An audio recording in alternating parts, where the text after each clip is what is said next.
Oke. Baik, selamat pagi Bapak Ibu, saudara yang dikasihi oleh Tuhan Yesus Kristus. Senang sekali pada pagi hari ini kita boleh bertemu kembali dalam acara webinar yang diselenggarakan oleh PPMT GKY. Ya, ini adalah webinar yang ke-21. Kita bersyukur pada pagi hari ini kita mau belajar lagi mengenai bagaimana memulai bisnis online. Ya, nanti pembicaranya adalah Pak Daniel Sastra Amijaya. Tapi sebelum lebih lanjut, kita akan mulai dengan berdoa terlebih dahulu. Saya mohon dengan hormat Pak Rio, bisa memimpin kita di dalam doa pembukaan, Pak. Silakan. Boleh. Mari kita berdoa. Kami bersyukur buat kesempatan yang Kau berikan kepada kami, ya Tuhan, untuk kami dapat belajar. Supaya kami juga semakin memahami rancangan Tuhan dalam hidup kami melalui bisnis yang Tuhan sedang taruh di dalam hati kami, bukan untuk hanya memikirkan diri kami, tapi memikirkan pekerjaan Tuhan dan memikirkan hamba-hamba Tuhan, supaya semakin banyak orang yang diberkati melalui apa yang kami pelajari di hari ini. Berkati hamba-Mu, urapi hamba-Mu yang akan menyampaikannya, dan kami mohon hikmat yang daripada Tuhan untuk menaungi hamba-Mu dalam menyampaikan materi ini. Berkati juga pendeta Hari, kami bersyukur karena hamba-Mu terus Engkau pakai untuk menjadi perpanjangan tangan-Mu, untuk memperlengkapi hamba-hamba Tuhan, memperlengkapi gereja-gereja, memperlengkapi anak-anak Tuhan. Terima kasih Bapa di surga, kami serahkan waktu ini di dalam nama Tuhan Yesus Kristus kami berdoa. Amin. Amin. Baik, terima kasih Pak Rio. Baik Bapak Ibu dan saudara yang dikasihi oleh Tuhan Yesus Kristus, kita memang melihat situasi belakangan ini pandemi COVID-19 bukannya makin menurun, tetapi ada kecenderungan makin meningkat ya, khususnya di negara kita. Namun kondisi ini tentu tidak membuat kita harus menyerah. Ya, memang kondisi ini sangat berat ya. Ekonomi mengalami posisi yang paling besar terpukul ya. Saya mendengar cukup banyak jemaat yang saya kenal, mereka sangat bergumul karena usaha mereka terancam tutup atau bangkrut begitu ya, karena kondisi pandemi ini sangat berat. Dan kondisi ini tentu kalau berkepanjangan akan menimbulkan kondisi yang jauh lebih berat. Ekonomi Indonesia sudah disampaikan oleh Menteri Ekonomi sudah memasuki masa-masa resesi. Ini kondisi yang tentu tidak kita inginkan bersama, namun Tuhan izinkan ini terjadi. Maka pelayanan PPMT ya GKY terpanggil untuk mencoba membantu ya. Bapak Ibu dan saudara yang dikasihi oleh Tuhan Yesus Kristus, mungkin sebagian sudah mengenal pelayanan PPMT GKY, tapi mungkin sebagian masih belum mengenal ya. PPMT didirikan oleh Sinode GKY dalam rangka untuk menolong sebenarnya para gereja-gereja atau hamba-hamba Tuhan, para pemimpin gereja yang ada di daerah, agar mereka bisa mandiri baik secara finansial dan juga dalam pelayanan. Ada pelayanan holistik antara menolong mereka di dalam pelayanan-pelayanan spiritual, tapi juga sekaligus menolong mereka secara ekonomi, sehingga mereka bisa mandiri. Nah, kita punya istilah atau gambaran seperti seorang Rasul Paulus, gitu ya. Rasul Paulus, dia seorang rasul yang begitu gencar, begitu semangat di dalam pengabaran Injil, dan tidak patah semangat di tengah-tengah banyak kesulitan, tapi dia juga seorang pembuat tenda. Dia menyediakan segala kebutuhan-kebutuhan pelayanannya dengan tangannya sendiri. Nah, inilah sebenarnya tujuan pelayanan PPMT. Maka ada pelatihan-pelatihan di dalamnya selain pelatihan-pelatihan yang sifatnya kerohanian. Ada pertanian, ada peternakan, ada perikanan, termasuk juga ekonomi kreatif dan teknologi pangan. Ya. Nah, sesi kita pada pagi hari ini ingin mencoba memikirkan itu. Bagaimana produk-produk yang sudah dihasilkan, orang-orang yang sudah kita latih, atau saudara-saudara lain yang sudah menghasilkan produk begitu ya, bisa memasarkan sehingga bisa menjangkau lebih banyak orang dan memberikan keuntungan yang baik gitu. Nah, hari ini kita bersyukur seorang rekan kita Daniel Sastra Amijaya sudah bersedia menjadi pembicara pada pagi hari ini. Izinkan saya untuk membaca secara sekilas background beliau, CV beliau, ya. Pak Daniel, ya, di usia yang masih sangat muda, ya, telah bergerak di bidang bisnis online, ya. Di tahun 2012 dia sudah memulainya, dan di tahun 2012 itu dia kembangkan usaha online-nya melalui Facebook maupun Kaskus. Bahkan dia pernah mendapatkan omset penjualan, khususnya dalam penjualan komputer, ya, hardware, omsetnya 200 juta per bulan, ya, melalui jual online.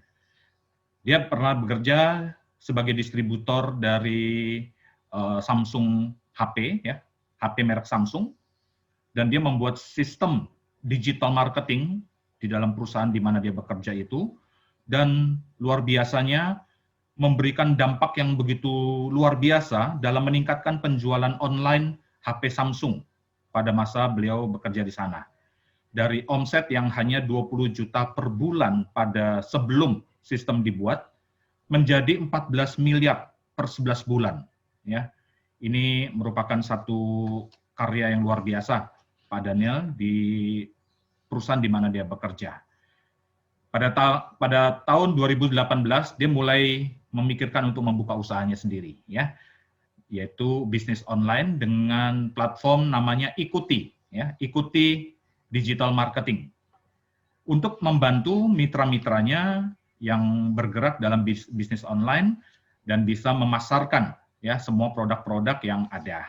Nah, kita bersyukur sekali pada pagi hari ini kita akan dibukakan begitu, ya, oleh hambanya ini, oleh ahlinya ini, agar produk-produk yang dihasilkan baik para alumni dari PPMT atau rekan-rekan mitra lainnya begitu, ya, serta kita pengen tahu nih bagaimana cara mudahnya, cara gampangnya, cara sederhananya untuk memulai usaha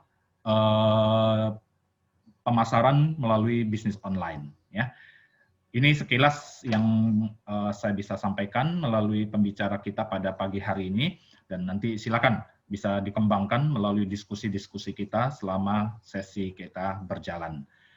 Baik, demikian sekilas latar belakang pembicara kita. Saya rasa saya tidak mau berpanjang lebar lagi. Kita akan langsung mendengarkan pembicara kita untuk menyampaikan apa yang ingin disampaikan. Dan saya mengingatkan terlebih dahulu untuk seluruh peserta, mohon selama pembicara menyampaikan materinya, mohon mic saudara di-mute, ya, supaya pembicara tidak terganggu dengan suara-suara lain. Baik, waktu dan tempat selanjutnya saya serahkan kepada Pak Daniel Sastra Amijaya. Silakan, Pak. Halo, suara saya jelas terdengar kan? Jelas, Pak. Bagus. Jelas ya. Oke. Pertama-tama saya mau mengucapkan terima kasih untuk Bapak Ibu sekalian yang pagi ini sudah meluangkan waktu, ya, untuk mendengarkan webinar pada pagi hari ini. Saya percaya bahwa waktu itu adalah salah satu harta yang paling berharga di hidup kita, ya. Jadi kalau uang hilang bisa dicari, uang digunakan juga bisa dicari lagi, tapi kalau waktu yang digunakan itu tidak bisa kembali. Jadi saya sangat mengucapkan thank you banget, terima kasih banyak untuk Bapak Ibu yang meluangkan waktu, dan semoga waktu yang diluangkan ini benar-benar berguna untuk kita semua, ya. Oke, jadi sebelum mulai saya pengen kalau misalnya ada yang penting itu catat, ya, ini boleh dilihat. Ini di-record, ya, Pak Hari, ya? Betul, di-record, Pak. Oke, terus simpan pertanyaan sampai nanti saat tanya jawab di akhir, karena siapa tahu ketika ada pertanyaan nih, nanti terjawab di slide berikutnya, seperti itu, ya. Oke, ini tadi Pak Hari sudah ceritakan. Mungkin saya cerita dikit, tambahin dikit, ya, dari waktu 2018. Jadi ketika saya kerja di Kokodal di 2016 sampai 2018 itu, awal mulanya itu sebenarnya saya ngebantuin teman gitu, awal tahun 2018, Januari, ya. Saya bantu teman, terus teman bilang, bisa nggak nih bantuin saya nih, kamu kasih masukan deh, jual online gimana aja, saya kasih masukan, ternyata berhasil gitu kan. Dan yang saya bantuin makin banyak, akhirnya saya bantuin makin banyak, terus malah ngelebihin gaji saya waktu di Kokodal gitu. Jadi saya waktu itu mikir, kayaknya sudah saatnya nih saya pindah gitu ya, sudah saatnya saya pindah. Dan mulai dari 2 bulan lalu sebenarnya saya juga ditunjuk sama teman saya yang dia itu foundernya Naik Kreatif di Jakarta untuk jadi strategic partnernya, ya, gitu, di Bali. Nah kebetulan ini saya lagi di Jakarta, jadi saya tuh bolak-balik Bali Jakarta karena klien saya juga banyak yang ada di Bali gitu ya. Nah karena bulan ini saya udah lama, terus 2 bulan lagi saya akan menikah, jadi saya rencana di Jakarta dulu. Kira-kira seperti itulah, ya. Nah ini ada kontak saya di bawah, di atas juga ada kontak saya. Nanti kalau misalnya mau lihat juga bisa, mau kontak saya langsung juga bisa, ya. Nah lanjut, ini sertifikasi saya yang dari Google. Kenapa cuma sampai 22 Juli? Karena dia sistemnya itu kayak asuransi ya, kayak agen asuransi gitu. Jadi perpanjang lagi, bayar lagi. Nah, sementara ini saya belum perpanjang karena saya ngelihat masih sama ya untuk algoritma ini semua segala macam. Ini sebelah kiri yang saya ambil dari online. Ini sebelah kanan saya waktu itu ambil online juga dari India. Jadi saya sudah terbiasa menggunakan kayak gini, webinar kayak gini itu kalau dulu pakainya Skype. Ya, dulu saya pakai Skype. Nah, sekarang kan udah banyak ya, ada Zoom, ada Google Meet, segala macam. Kalau dulu yang paling oke cuma Skype. Gitu.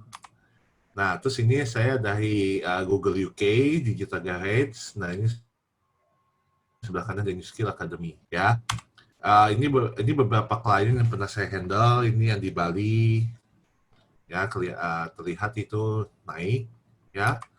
Nah, ini Kokodal, yang lucunya setelah saya resign dulu waktu 2018, beberapa saat setelahnya saya masih handle gitu sebagai pihak ketiga, ya. Nah, terus ini juga yang di Bali, Jaya Pratama Teknik, ini jualan mesin-mesin teknik kayak bor, gerinda gitu-gitu, ya.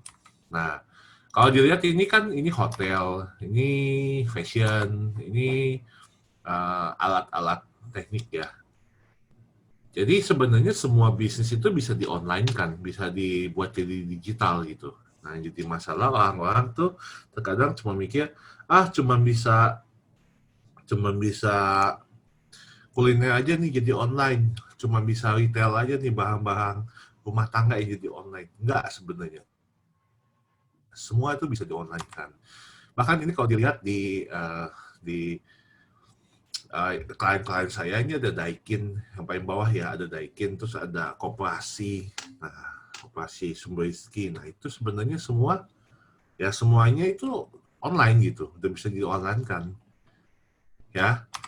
Nah ini juga yang partner saya pegang, ya ini yang partner saya pegang, dan saya udah jadi salah satu bagian dari mereka, ya. Jadi udah boleh katanya kalau mau ditunjukin di webinar. Nah, sebelum saya mulai, jadi gini, ya. Saya yakin dan percaya bahwa Tuhan juga mempertemukan kita semua pada hari ini, ya. Dan saya yakin rencana Tuhan juga baik.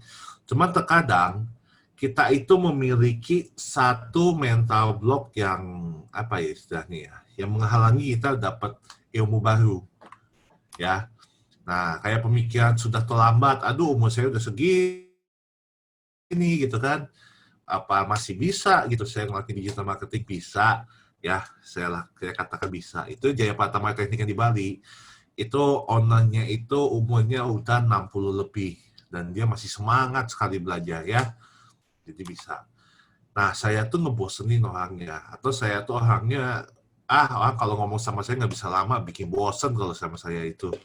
Nah ini juga sama ya, jangan pikir seperti ini. Ini banyak juga yang mikir seperti ini. Yang lain kayaknya sudah bikin, ya, enggak juga. Gitu kan yang ada di pikiran kita. gitu. Saya nggak tahu caranya, justru ini belajar hari ini kan supaya tahu caranya. Ya, emang ada yang lihat apa yang saya lakukan? Ada. Ya, ada. Yang lain lebih bagus? Nggak juga. Bagus atau enggak itu kan relatif sebenarnya. Yang menurut kita jelek, betul jelek menurut orang lain ya, dan sebaliknya. Gitu. Jadi kembali lagi, ini semua yang di atas, ini adalah pemikiran-pemikiran yang memblok pikiran kita untuk menerima ilmu baru sebenarnya. Ya, jadi tolong disingkirkan dulu dari awal supaya ilmu barunya ini masuk nyampe. Ya, oke, lanjut. Jadi digital marketing itu secara simpel ya, sebenarnya konsepnya itu cuma terdiri dari 3 aja ya. Jadi nomor 1 itu konten ya. Nah, konten itu kita buat atau kita repost juga boleh, atau kita share ya. Nah, konten itu apa sih? Segala sesuatu yang kita lihat di dunia digital ya.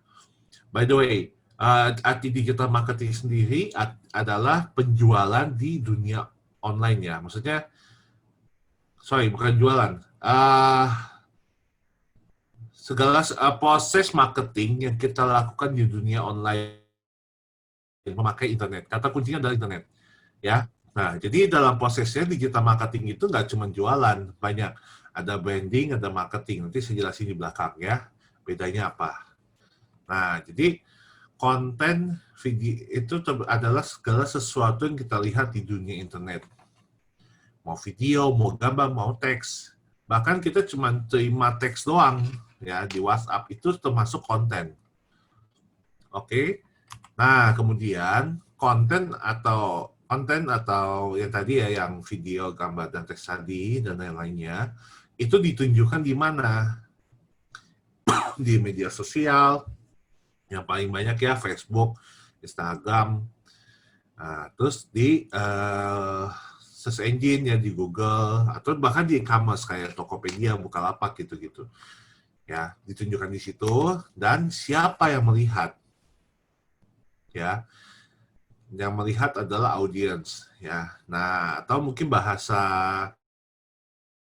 lebih gampangnya saya sebut netizen ya. Jadi audience itu adalah orang-orang yang mungkin akan menjadi pembeli kita, atau mereka sudah jadi pembeli kita, atau mereka cuma ngelihat konten kita gitu, ya.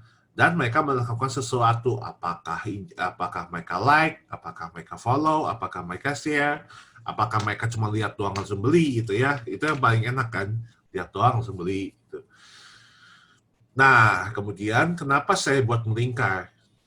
Karena dari audiens ini, ketika mereka sudah melakukan sesuatu yang tadi, ya, kita mesti review ulang. Yang kita lakukan ini udah oke belum? Yang kita kerjain ini kira-kira gimana kontennya? Apakah bagus? Apakah enggak? Nah, terus apakah konten itu kena ke audiens itu? Gitu ya. Nah, jadi Bapak Ibu perhatikan ya, digital marketing itu bukan kayak ini titik awal, ini titik akhir, dan seperti itu ya, tapi melingkar gitu loh. Muter terus. Kita bisa bayangkan digital marketing itu sistemnya itu seperti mesin. Ya, seperti mesin yang nggak berhenti bekerja. Jadi, konsepnya adalah, saya bilang di sini penyempurnaan berkesinambungan. Atau bahasa kerennya, bahasa Jepangnya itu kaizen. Ya. Nah, jadi dengan proses penyempurnaan yang berkesinambungan, proses penyempurnaan yang terus-menerus, ini digital marketingnya makin lama makin tajam. Ya, seperti saya bilang tadi di awal, mungkin awal-awal kita merasa kok kurang bagus ya. Ya nggak apa-apa, kita nanti cek gitu, apa yang kurang bagusnya, apa yang kurang tepat. Nanti kita kerjain lagi lebih bagus lagi, seperti itu.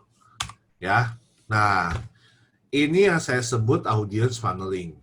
Jadi proses gimana orang itu dari cuman stranger ya, orang yang belum kenal apa-apa, terus tiba-tiba dia jadi customer kita. Oke?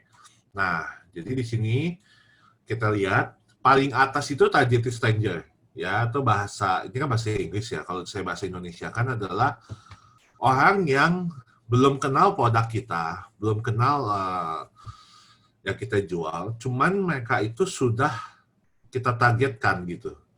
Jadi dari awal memang mesti ada targetnya dari awal ya. Jangan sampai kita jual, kita nggak tahu kita jual ke siapa ya gitu. Kita sudah tahu dari awal orang-orang yang kita jual, yang kita jual barang gitu, kita jual barang kepada target market yang udah kita tahu gitu. Oh, kira-kira seperti inilah orang yang akan beli produk kita gitu. Ya. Nah, kemudian kita tarik mereka perhatiannya dengan proses digital marketing yang tadi saya bahas ya. Kita tarik perhatiannya, kemudian mereka akan berubah menjadi followers atau engagers ya. Misalkan dari 1.000 orang deh ya jadi followers atau engagers cuma setengahnya, ya nggak masalah gitu. Berarti kan sisanya belum tertarik ya. Nah, followers atau engagers ini apa? Berarti orang-orang yang sudah tertarik sama konten kita dan mereka sudah menjadi followers kita gitu ya. Terus kita convert, kita ubah mereka jadi leads. Leads ini apa? Leads ini adalah dari followers atau engagers tadi. By the way, engagers itu orang yang melakukan sesuatu sama konten kita ya. Bahkan cuman kayak nonton video dari video dari bisnis kita, cuma nonton vlog kita gitu, cuma ngeliat picture kita gitu. Itu udah engage ya. Nah, leads itu adalah ketika mereka sudah masuk ke tempat kita jualan. Ini kalau ngomong secara offline itu targeted stranger itu katakanlah orang yang misalkan kita jual pinggir jalan ya. Nah, targeted stranger itu kayak orang yang jalan di jalan gitu loh, lagi jalan-jalan. Nah, followers atau engagers itu adalah orang yang udah ngeliat toko kita dari jauh. Itu toko apa ya? Kok bagus ya gitu misalnya. Nah, leads itu adalah orang yang udah lagi jalan ke yang udah masuk ke toko kita. Nah, toko kita di dunia online itu kan macam-macam. Ada e-commerce ya. Misalnya kita punya toko di Tokopedia, Bukalapak gitu-gitu di e-commerce ya namanya ya. Nah, pokoknya orang yang sudah masuk ke toko kita itu namanya leads. Ya. Atau orangnya sudah nanya-nanya ke kita, misalkan lewat Instagram ya. Atau misalnya lewat Facebook. Udah nanya nih lewat Messenger.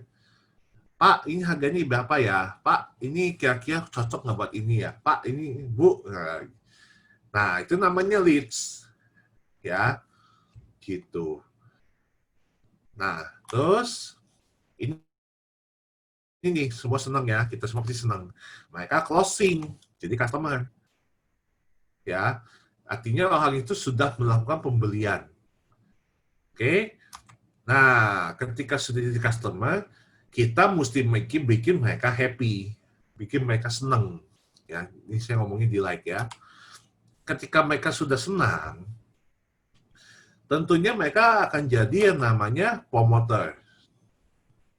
Ya, mereka akan jadi yang namanya promoter. Atau saya bisa bilang di sini mereka akan menjadi marketing kita secara nggak langsung. Pernah sering ya kita bukan nemu kasus ya, kita melihat ya. Misalkan ada orang-orang nih udah makan di sebuah restoran ya, udah makan di sebuah tempat, terus enak banget tempat makanannya. Begitu mereka ngerasa kayak makan di situ dapat pengalaman yang menyenangkan. Ya pokoknya senang dah, makanannya enak, terus pemandangannya bagus, restoran di atas bukit itu segala macam ya. Terus mereka pengen eksis, mereka foto ya, upload di Instagram, upload di Facebook, atau yang sekarang lagi in banget, mereka upload di TikTok gitu ya. Nah, dengan itu mereka sudah jadi promoter gitu loh, secara nggak langsung. Atau misalnya customer terima barang nih dari pengiriman kita ya, pengiriman dari toko kita. Nah, terus mereka upload fotonya itu. Nah, mereka sudah jadi promoter gitu. Ya. Nah, kenapa saya jadi warna emas ya, Pomota? Karena ya ini, Pomota ini sebenarnya ya nanti mendatangkan customer-customer berikutnya buat kita. Seperti itu kira-kira. Ya. Nah, ketika ini proses digital marketing dari atas ke bawah nih ya, funnelingnya dijalankan dengan baik, akan tercipta sebuah koneksi. Ya. Nah, ini juga banyak orang ini nih ngomong ke saya, Daniel, kalau jualan online itu aduh harga ya, terus saya pusing loh. Nah, saya mau bilang begini, ini kalau prosesnya benar, kalau prosesnya bagus, ya sebenarnya dalam dunia online itu nggak perlu takut sama yang namanya adu harga, gitu loh. Kalau memang kita punya keunikan, kita punya apa ya sebenarnya, kita punya sebuah unique selling point ya, kita punya sebuah value yang tidak dimiliki oleh orang lain di dunia online, orang juga beli ke kita gitu. Jadi balik lagi semuanya tergantung gimana kita cara digital marketingnya, ya. Nah kemudian 3 ke atas, proses 3 ke atas itu saya sebutnya hunting, ya. Nah pokoknya sampai jadi leads itu saya sebutnya hunting. Nah 2 yang ke bawah, terbawah itu saya sebutnya farming.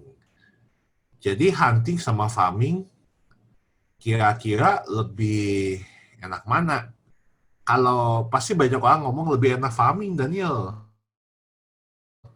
Gak capek gitu ya. Pokoknya udah kita fokus manage customer, kita fokus sama customer yang udah ada. Ya betul sih.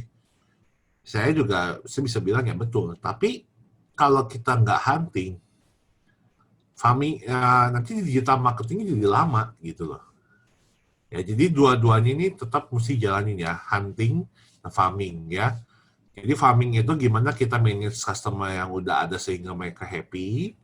Nah, hunting itu adalah gimana kita bisa dapat customer baru. Ya. Oke, lanjut. Nah, persiapan bisnis online. Jadi dalam persiapan bisnis online ini ada 5 hal yang harus kita perhatikan ya. Yang ke satu produk. Yang kedua resource atau sumber daya, yang ketiga channel atau platform, yang keempat itu konten, yang kelima itu deliverance, ya.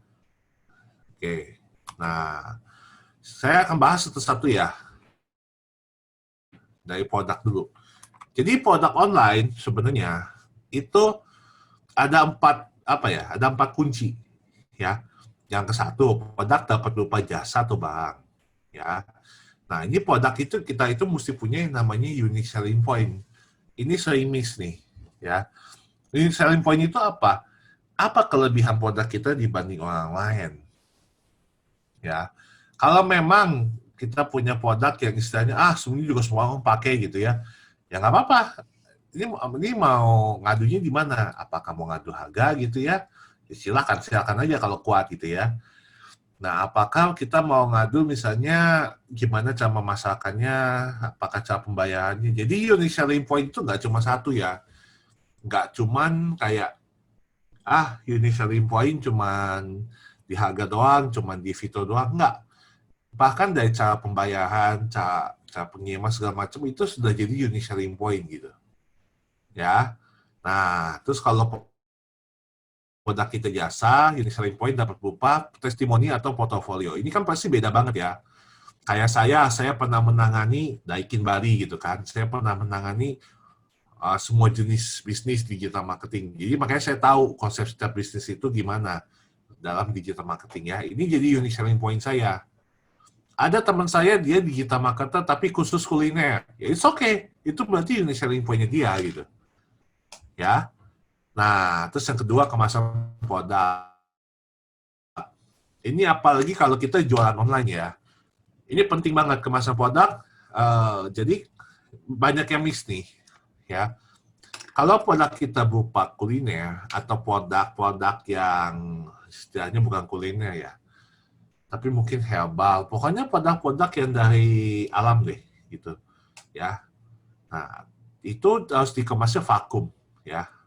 Ingat, mesti vakum kalau mau dikirim jauh. Terus, pastikan produk dikemas aman. Oke. Nah, yang ketiga, pengiriman produk. Ini juga penting, ya. Nah, terus nomor 4, produksi, ya. Pilih produk yang kita itu enjoy. Gini, ini juga sering ya jadi pertanyaan buat saya. Daniel, jualan apa yang laku ya di online ya? Saya mau bisnis online nih. Ya kalau ngomong jualan apa yang laku, berarti kan ikut tren, ya toh? Nah, sekarang pertanyaan saya gini, kalau kita ngikut tren, lama-lama capek loh ikut tren itu. Sekarang jualan A, terus 2 bulan kemudian jualan B. Kayak sekarang trennya lagi naik apa tuh? Sepeda udah mulai turun ya, tren jual sepeda ya. Sekarang lagi tren lagi naikkan lagi, jualan yang namanya janda bolong. Apa itu tanaman janda bolong ya? Saya juga nggak tahu, cuman lagi rame aja sih gitu kan. Gila harganya sampai 1 daun aja sampai 2 juta gitu kan. Saya lihat ini ngapain daun kayak ginian 2 juta gitu ya. Nah, cuman itu yang namanya tren lah ya. Kalau kita ngikut tren buat jualan online itu capek teman Bapak Ibu ya, capek banget. Ya, jadi udah fokus aja, fokus yang emang kita bidangnya di situ. Emang kita enjoy. Kenapa saya bilang enjoy? Gini, ya yang namanya jualan online sama kayak bisnis konvensional, naik turun. Kalau kita nggak enjoy, kalau kita emang nggak suka sama bisnis kita, ya capek beneran gitu loh. Ya, mendingan kita fokus aja sama yang kita itu suka, ya. Nah, terus pastikan proses produksi sesimpel mungkin. Ya, karena yang namanya dunia online, jualan online, kalau kita produksinya ribet, ya, apalagi udah sistem PO terus ribet lagi, udah deh, nggak laku deh. Jadi kalau proses produksinya simpel, ketika kita dapat nanti orderan lebih banyak, itu enak gitu, buat scale up-nya, buat naiknya, ya. Pokoknya pasti produksi simpel mungkin deh, gitu, ya. Nah, terus lanjut, ini juga pertanyaan, gimana sih kalau customer pengen gitu loh, ya apa yang customer inginkan dan apa yang kita lakukan dengan baik itu sebenarnya bisa jadi unique selling point kita, ya. Nah, jangan lupa kita juga mesti ngecek kompetitor kita itu apa sih yang mereka lakukan dengan baik gitu, ya. Nah, oke. Terus ini lanjut aja. Kemudian yang kedua saya mau bahas sumber daya, ya. Ada sumber daya, ada 2 kalau kita mau jualan online. Ada sumber daya teknologi, ya. Ini yaitu smartphone, nomor kontak penjualan online, email khusus penjualan online, laptop, dan internet. Jadi sebenarnya untuk jualan online ini cukup pakai begini aja. Nah, kenapa nomor kontak penjual online dan email penjual online ini saya pisah? Karena kalau kita satuin dengan pribadi, nanti ketika kita mau mengembangkan bisnis kita secara online, itu ribet, susah. Susahnya di mana? Nanti mesti daftar lagi buat ini, buat emailnya, mesti daftar lagi ketika kita mau daftar ke toko online ya. Ketika nanti kita mau serahkan ke orang yang akan jadi admin misalnya, masa pakai email pribadi kita kan nggak mungkin. Ya, jadi dari awalnya udah mesti dipisah ya. Jadi ketika kita nanti atau orang lainnya handle, jadi admin kita atau misalnya jadi keuangannya kita, gitu-gitu segala macam, itu udah enak, udah ada khusus gitu, terpisah sama punya kita pribadi, ya. Smartphone juga bahkan kalau bisa terpisah, karena sekarang jual online itu memang dari smartphone enaknya, banyaknya. Walaupun saya bilang kalau untuk proses administrasi dan segala macam itu enaknya pakai laptop sih, jauh lah. Saya udah nyoba lah, ya. Paling enak itu pakai laptop atau komputer atau PC, ya. Dan yang paling penting internet, jangan sampai internetnya putus nyambung gitu ya. Oke, nah sekarang kalau kita mau bikin sebuah tim, ya, tim untuk penjualan online, ini sebenarnya untuk lengkapnya, ya, untuk lengkapnya gimana penjualan online itu timnya harus dibangun seperti apa. Ini berdasarkan pengalaman saya ya, 3 kali saya bikin penjualan online sistem digital marketing dari nol. Tapi kalau misalnya kita mulai dari awal, ya nggak apa-apa. Misalnya awal-awal udah deh kita fokus dulu cuma 4 orang atau misalnya cuma 2 orang, bahkan cuma 1 orang misalnya. Silakan kalau 1 orang bisa handle semua sih gitu ya. Cuman jujur aja, capek banget kalau 1 orang handle semua ya.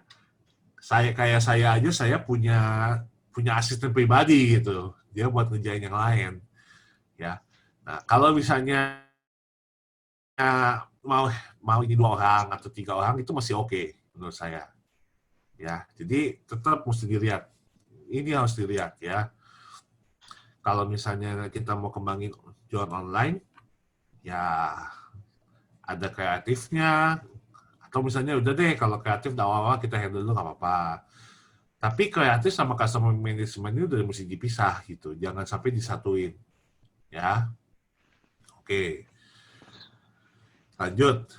Nah, kemudian ada online channel. Jadi digital marketing itu channelnya itu ada 7. Ya. Nah, search engine yaitu Google dan teman-temannya. Terus ada email, ya. Jadi kita email itu kayak ya itu sih kayak nomor telepon sih, tapi dipakai internet gitu ya. Nah, cuman di Indonesia memang untuk email ini penggunaannya nggak terlalu banyak ya untuk digital marketing. Banyak kan langsung via WhatsApp, ya. Nah, kemudian ada mobile apps. Ini kalau kita mau bikin aplikasi gitu ya. Terus ada pay-per-click advertising, ini iklan. Apakah iklan pakai Google atau kita iklan pakai Facebook, pakai TikTok, pakai Instagram, pakai Twitter. Ya pokoknya semua itu pay-per-click advertising. Kita bayar tiap kali ada orang ngeklik gitu kan. Nah, terus ada Messenger. Yang tadi saya sebut ada WhatsApp, ada Line. Terserah, ini Messenger banyak banget ya. Nah, terus ada website, ini udah sering banget ya dibahas. Nah, yang terakhir ada media sosial. Kenapa saya tahu media sosial paling belakang? Karena orang paling banyak tahu nih, oh pokoknya jualan lewat medsos, jualan lewat medsos. Nah, satu yang mau saya titik bawah ya, garis bawahi. Media sosial itu bukan media jualan. Ya, catat nih ya. Media sosial itu bukan media jualan. Maksudnya apa, Daniel?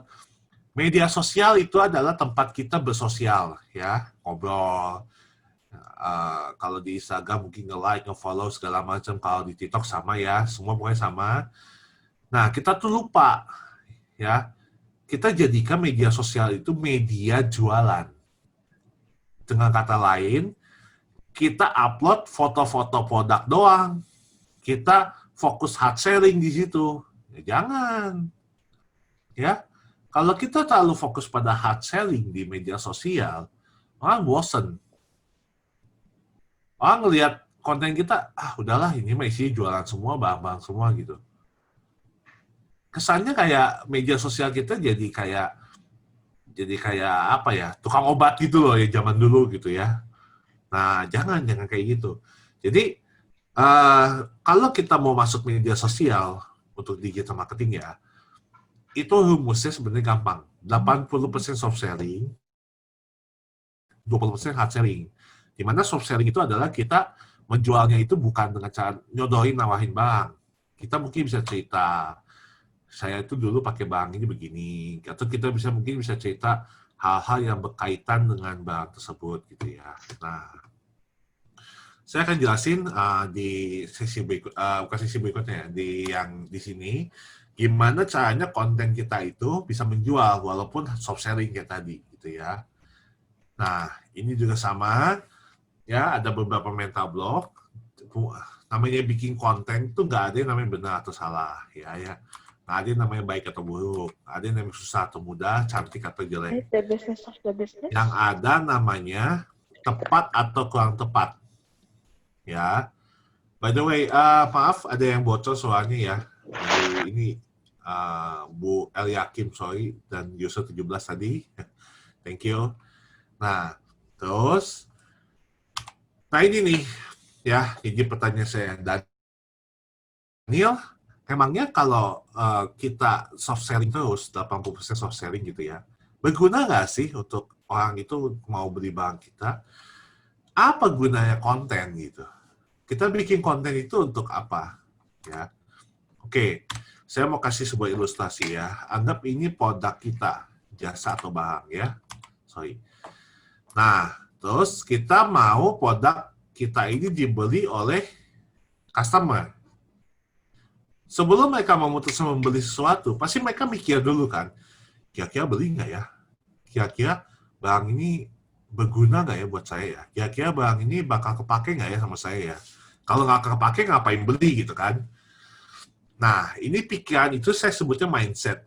Ya, jadi mindset dari audiens itu masih sebesar ini sebelum mereka memutuskan beli barang ya. Nah, apa yang terjadi kalau mereka kita paksakan beli produk kita? Kira-kira masuk nggak produk kita ke mindset? Karena mindsetnya belum terbuka, ya mereka belum terima, belum tahu gitu produk kita dipakai buat apa. Ya udah, ya cuman sekedar kayak ya asal beli aja deh gitu. Jadinya nggak happy, tapi ingat tadi konsepnya adalah audiens yang beli itu harus happy sama produk kita, ya. Oke, nah ketika apa yang terjadi kalau mereka nggak happy, ya udah belinya segitu aja gitu, nggak jadi pembeli berikutnya lagi, ya. Nah, gunanya konten yang kita bikin itu sebenarnya memperlebar mindset mereka, gitu loh, ya. Oke. Jadi ketika mindset mereka diperlebar dengan konten yang kita bikin, ya, misalkan kita bikin, misalnya saya jualan sepatu deh. Saya bilang sepatu itu gunanya macam-macam loh. Nah, ketika kita pakai sepatu yang bagus dalam meeting, ya, walaupun sama meeting online nggak ngeliat sepatu ya. Nanti kalau COVID selesai gitu, apa sih kalau meeting online baik, apa sih meeting offline itu banyak ya, orang udah kangen ketemu gitu kan. Nah, kita kasih tahu gitu konten. Ketika kita pakai sepatu yang bagus, impresi orang terhadap kita itu meningkat loh. Jadi ketika meeting bisnis sepatu kita bagus, ya, nah kemungkinan untuk keberhasilan transaksi dari meeting itu pun meningkat secara signifikan. Nah, orang kan jadi mikir, oh wah, saya nanti kalau meeting offline, berarti harus pakai sepatu nih, yang bagus nih. Nah, kebetulan kita jual sepatunya kan. Nah, orang jadi beli sepatu kita gitu. Itu salah satu contoh aja ya. Itu salah satu contoh aja. Gimana konten itu bisa memperlebar mindset dari orang ya. Nah, jadi ketika mereka punya mindset yang baru, produk kita itu masuk gitu loh. Ya, bisa gitu masuk. Enak. Ya. Nah, terus ini sebenarnya singkat aja. Jadi kategori konten itu ada beberapa ya. Ini bisa dilihat, ada promotion, ada entertainment, ada inspiration, ada education, ada conversation, ada connection. Ya. Nah, terus ini kalau di tiap platform itu beda-beda gaya bahasanya. Ini juga mesti diperhatikan ketika kita bikin konten. Ya. Nah, kalau Facebook kan banyaknya tulisan, nah kalau misalnya Instagram kan visual, ya. Nah, kalau YouTube ini video. Nah, terus kalau Twitter itu saya suka copy-latte, dia microblogging, kalau LinkedIn ini itu professional skill kita, gitu ya. Nah, kalau orang jual jasa ya, kayaknya bagus deh masuk ke LinkedIn. Saya aja beberapa kali dapat klien itu dari LinkedIn. Ya, nah TikTok lebih kayak lucu-lucuan sih. Cuman zaman sekarang kayaknya TikTok juga untuk customer yang muda ya. Apalagi yang umuran 20 ke bawah itu banyak banget yang pakai TikTok. Ini boleh dicoba nih TikTok, ya, gitu. Nah lanjut, ini gimana caranya ketika kita mau bikin konten dari satu topik, ya. Ini metodenya saya sebut mind map. Nah, mind map sendiri saya nggak akan bahas karena panjang banget ya. Mungkin teman-teman Bapak Ibu di sini bisa ngecek kalau misalnya kalau ngecek ya ke Google mind map itu gimana segala macam. Intinya gimana caranya kita kembangin konten itu dari satu topik.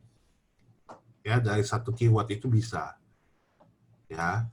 Nah, di sini aja saya kembangin satu keyword itu menjadi 6 kategori konten. Dan menjadi 14 tema konten yang bisa saya pakai buat sebulan. Atau kalau kita mau upload tiap hari itu bisa 2 minggu. Dari satu kata gitu ya. Gitu. Oke? Nah, lanjut. Ini nggak usah. Nah, ini tesis konten, ini catat aja. Kalau mau cari di Google juga ada. Jadi, dalam tiap platform itu sebenarnya macam-macam ya ketentuannya. Ini sebenarnya kalau kita mau bikin sendiri gitu ya, buat desainer, ini pasti ngerti. Gak apa-apa, ini dicatat aja. Ini di record juga kan. Nah, ini juga sama. Tesis konten kalau di Instagram, kalau di YouTube. Nah, ini kata-kata kalau misalnya kita mau bikin buat iklan. Ya, benar ikat hard selling gitu. Kata-kata ini bisa dipakai. Ya, kombinasinya misalnya dua dari berapa kata ini? Dari 9 kata ini bisa kita pakai gitu ya. Untuk iklan. Nah, ini juga catat aja.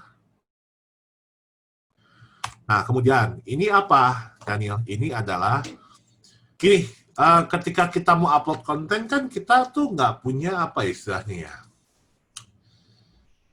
Kita tuh kadang nggak punya perencanaan ya. Pokoknya pas mau upload deh gitu. Yang kayak gitu.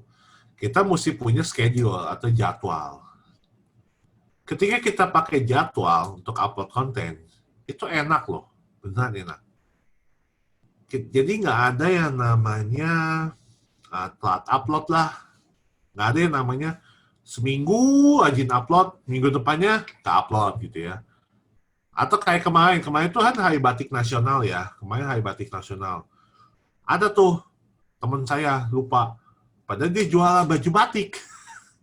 Dia jualan baju batik. Terus dia lupa Hari Batik Nasional. Saya bilang, lu nggak upload tuh Hari Batik Nasional? Oh iya lupa. Waduh, gitu kan. Nah, padahal itu lagi saya coachingin gitu kan. Saya selalu bilang gini, kan udah saya kasih ini ya apa jadwalnya, template-nya. Kamu kan tidak pakai. Iya lupa. Waduh, saya bilang kayak gini, gitu ya. Nah jadi hati-hati ya. Jadi kita upload konten ini mesti konsisten. Ingat kuncinya itu konsisten, ya. Nah terus waktu terbaik untuk upload itu kapan, ya? Nah waktu terbaik untuk upload itu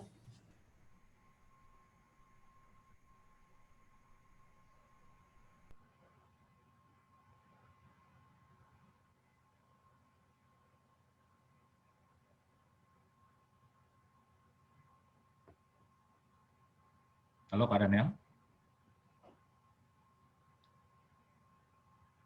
Halo Pak Daniel.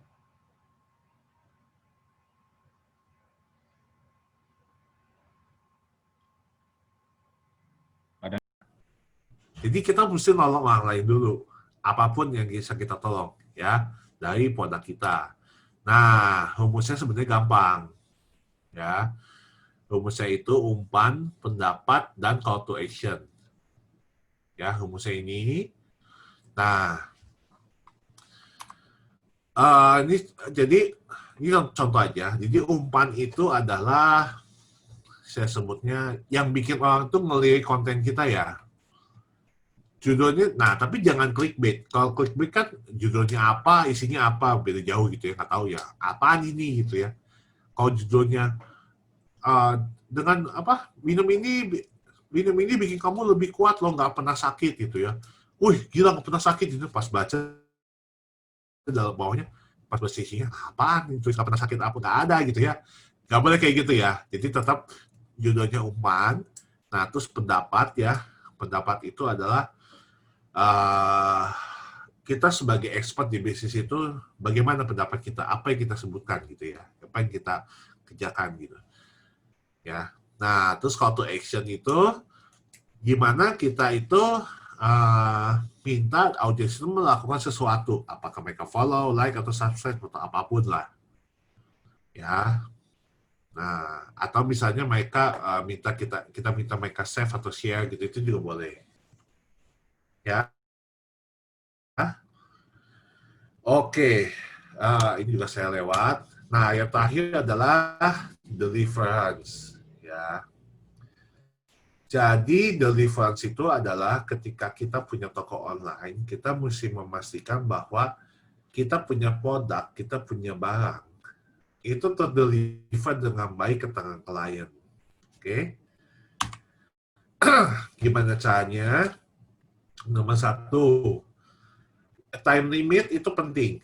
Jadi kita mesti tentuin nih, misalkan dalam waktu 1 hari itu ya, kita terima orderan maksimal itu jam berapa, gitu. Kalau ini nggak dijalankan, wah, kita sampai jam 11 malam aja masih kerja gitu ya. Jangan seperti itu. Ya, misalkan, oke, saya udah tentu ini, pokoknya dalam waktu 1 hari, saya kalau terima order dari marketplace, itu maksimal jam 4 sore. Udah, di atas itu besok. Udah, kalau kayak gitu enak. Gitu. Ya, sesuai juga sama jam, kalau Grab mau ngambil barang gitu kan. Grab ngambil barang itu jam 3 lah, jam 3, jam 4-an. Ya. Nah, terus yang kedua, synchronize. Ya. Nah, synchronize ini jadi dari setiap dari setiap bagian di bisnis online kita itu mesti sinkron. Misalkan kita punya kepala gudang gitu ya, dia yang nge-handle untuk stok barang. Nah, stok offline sama stok online-nya sama nggak? Ini sering banget miss. Ya, jadi mesti sinkron, offline segitu ya online segitu, gitu loh. Yang ketiga, public relations, ya. Ini sering banget kejadian juga, ya, apalagi di zaman medsos sekarang, orang pengen eksis. Gara-gara kelakuan pegawai, gara-gara kelakuan mungkin kita sebagai owner gitu ya, kita ngasal di medsos, asal komen, asal istilahnya asal nyebut-nyebut, asal sebutnya ya. Ya pokoknya kita bertindak sesukanya kita di dunia online gitu ya. Terus suatu saat kena kasus, itu pengaruh loh ke bisnis kita loh. Hati-hati, ya hati-hati. Jadi orang jadi nggak mau beli produk kita, orang jadi nggak mau beli istilahnya nggak mau datang ke toko kita karena tahu ini yang sembarangan ini dia punya toko online ini, udah jangan beli barangnya. Waduh, itu udah jelek lah pokoknya. Walaupun memang ada beberapa yang pakai kontroversi buat naikin namanya ya, ada. Tapi untuk jangka panjangnya itu nggak bagus. Oke lah, jangka pendek dia terkenal ya, tokonya banyak lihat segala macam. Tapi untuk bisnis jangka panjang itu dia nggak bagus.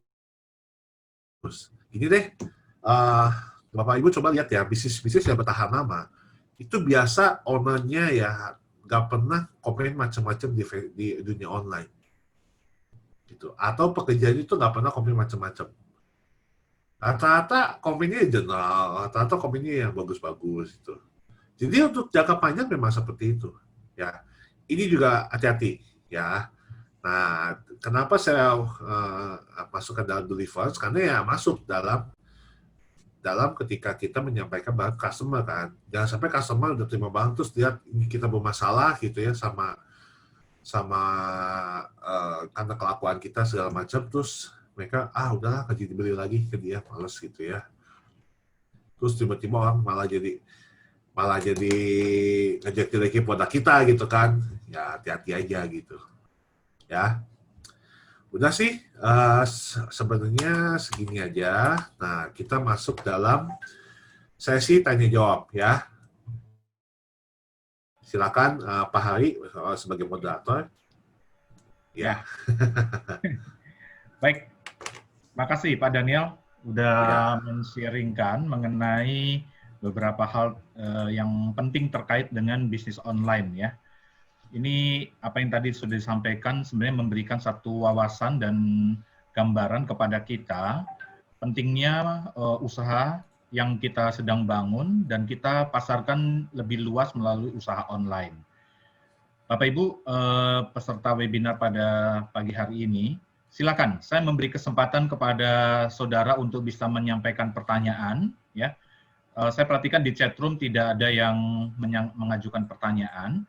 Silakan, saya beri kesempatan saudara untuk bisa langsung bertanya kepada Pak Daniel hal-hal yang terkait dengan pertanyaan saudara, ya. Mungkin hal-hal teknis atau hal-hal apa saja, silakan, ya. Pak Daniel, apakah bisa di-close filenya supaya kita bisa tampilkan wajah? Oh iya, oke. Ya. Boleh. Saya boleh tanya. Silakan. Pak Daniel. Pak Buyung. Boleh, Pak Buyung. Mau tanya apa? Ya, ini Pak Daniel. Kami ini belum pernah terus terang tentang bisnis online gitu ya. Selama ini yang Pak Daniel tahu, kira-kira waktu yang dibutuhkan, kan kita ini punya pekerjaan tetap gitu ya. Waktu yang dibutuhkan untuk kita memikirkan hal ini begitu ya. Kan ini cukup meskipun awalnya 3 kan ya, tapi ini masing-masing perlu konsentrasi yang cukup kuat gitu Pak Daniel. Iya, alokasi waktu kalau andai kata kita punya pekerjaan yang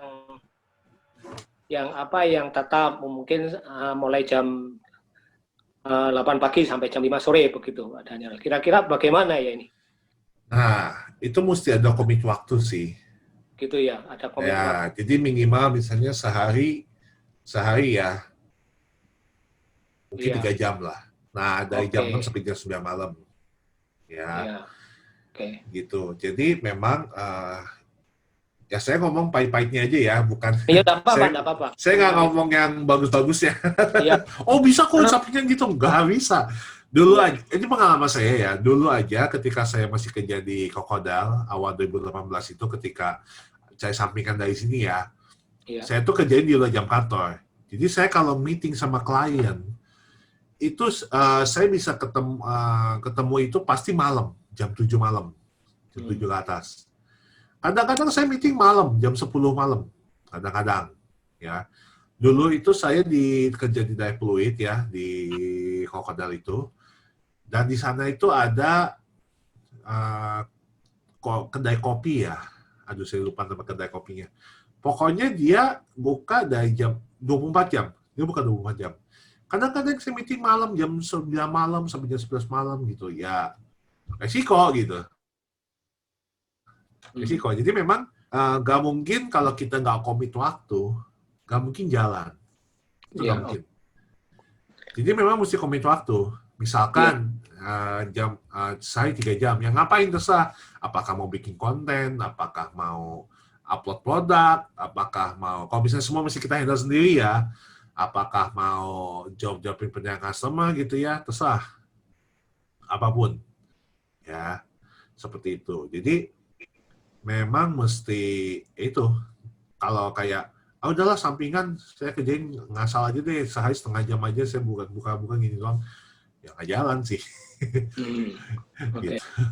Memang mesti ada komitnya. Ya. Ya, baik. Terima kasih, Pak Daniel. Oke. Ya. Selamat siang, Pak Daniel. Silakan. Ya, Pak Acun, silakan masuk. Terima kasih buat share-nya. Ya. Nah, bisa membuka jalan buat kita semua. Itu saya mau tanya, saya kan di kuliner nih. Saya sekarang di rumah ini roti Sikaya. Tapi saya memang sudah tahu suka masukin di IG, Facebook, ya. Cuma saya yang mau tanya Kak Deli, kalau di IG itu saya suka lihat orang masukin ada slide video sama foto. Nah itu di situ ada tulis sponsor. Nah itu gimana tuh ya? Apa saya bisa buat? Wah, bisa Pak. Itu namanya Instagram Ads. Yang tadi saya bahas, pakai advertising. Itu bisa Pak. Cuman kalau saya bahas sekarang waktunya nggak cukup. Iya benar.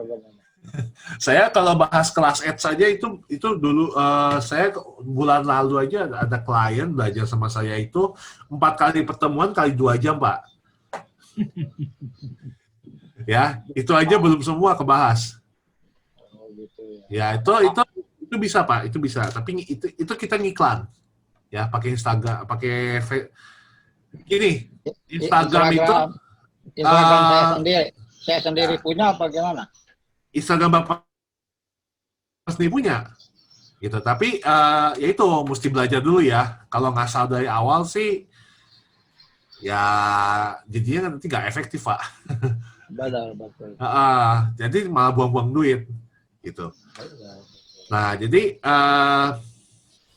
pakai Facebook Ads Manager itu bisa. Kenapa saya nggak ngomong dari Instagramnya langsung?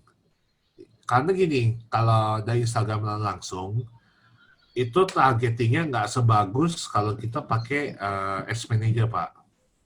Ya. Nah jadi kenapa saya ngomong pakai Facebook Ads Manager? Karena Instagram sendiri sekarang kan di bawah Facebook. Ya. Kan? Nah, itu udah ada tools yang disediain sama Facebook. Dari situ kita bisa lihat nanti targetnya siapa. Kita bisa lihat orang ngeklik berapa kali sih gitu. Kita bisa lihat kira-kira tampilan iklannya kayak gimana ya, kayak gitu. Semua dari situ bisa.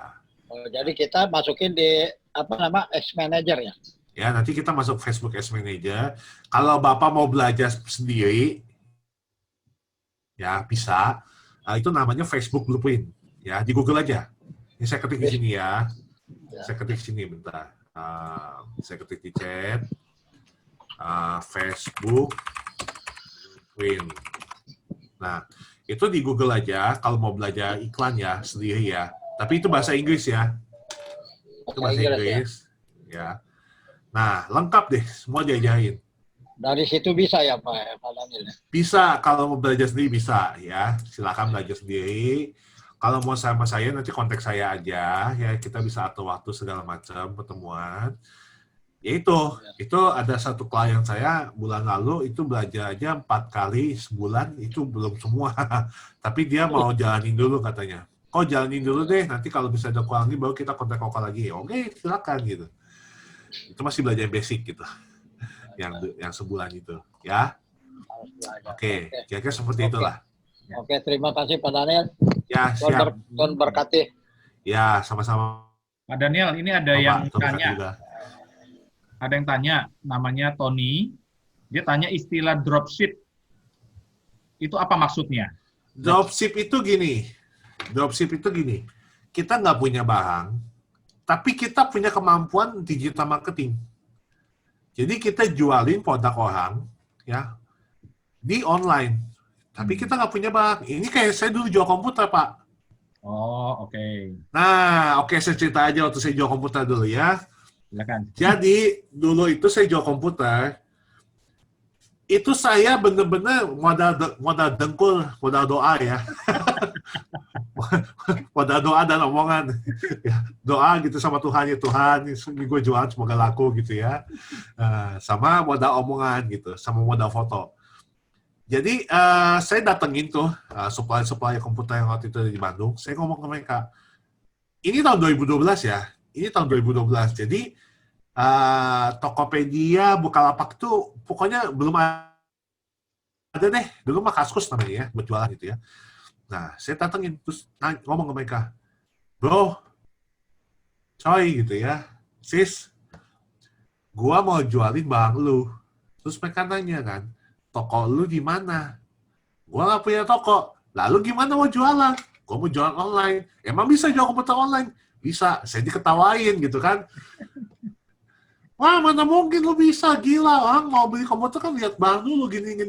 Ya, saya ngomongin mereka, udahlah, pokoknya lu tahu dari gua beli barang lu cash ya. Nah, lu kasih gua harga bagus. Ya udah katanya. Oke lah.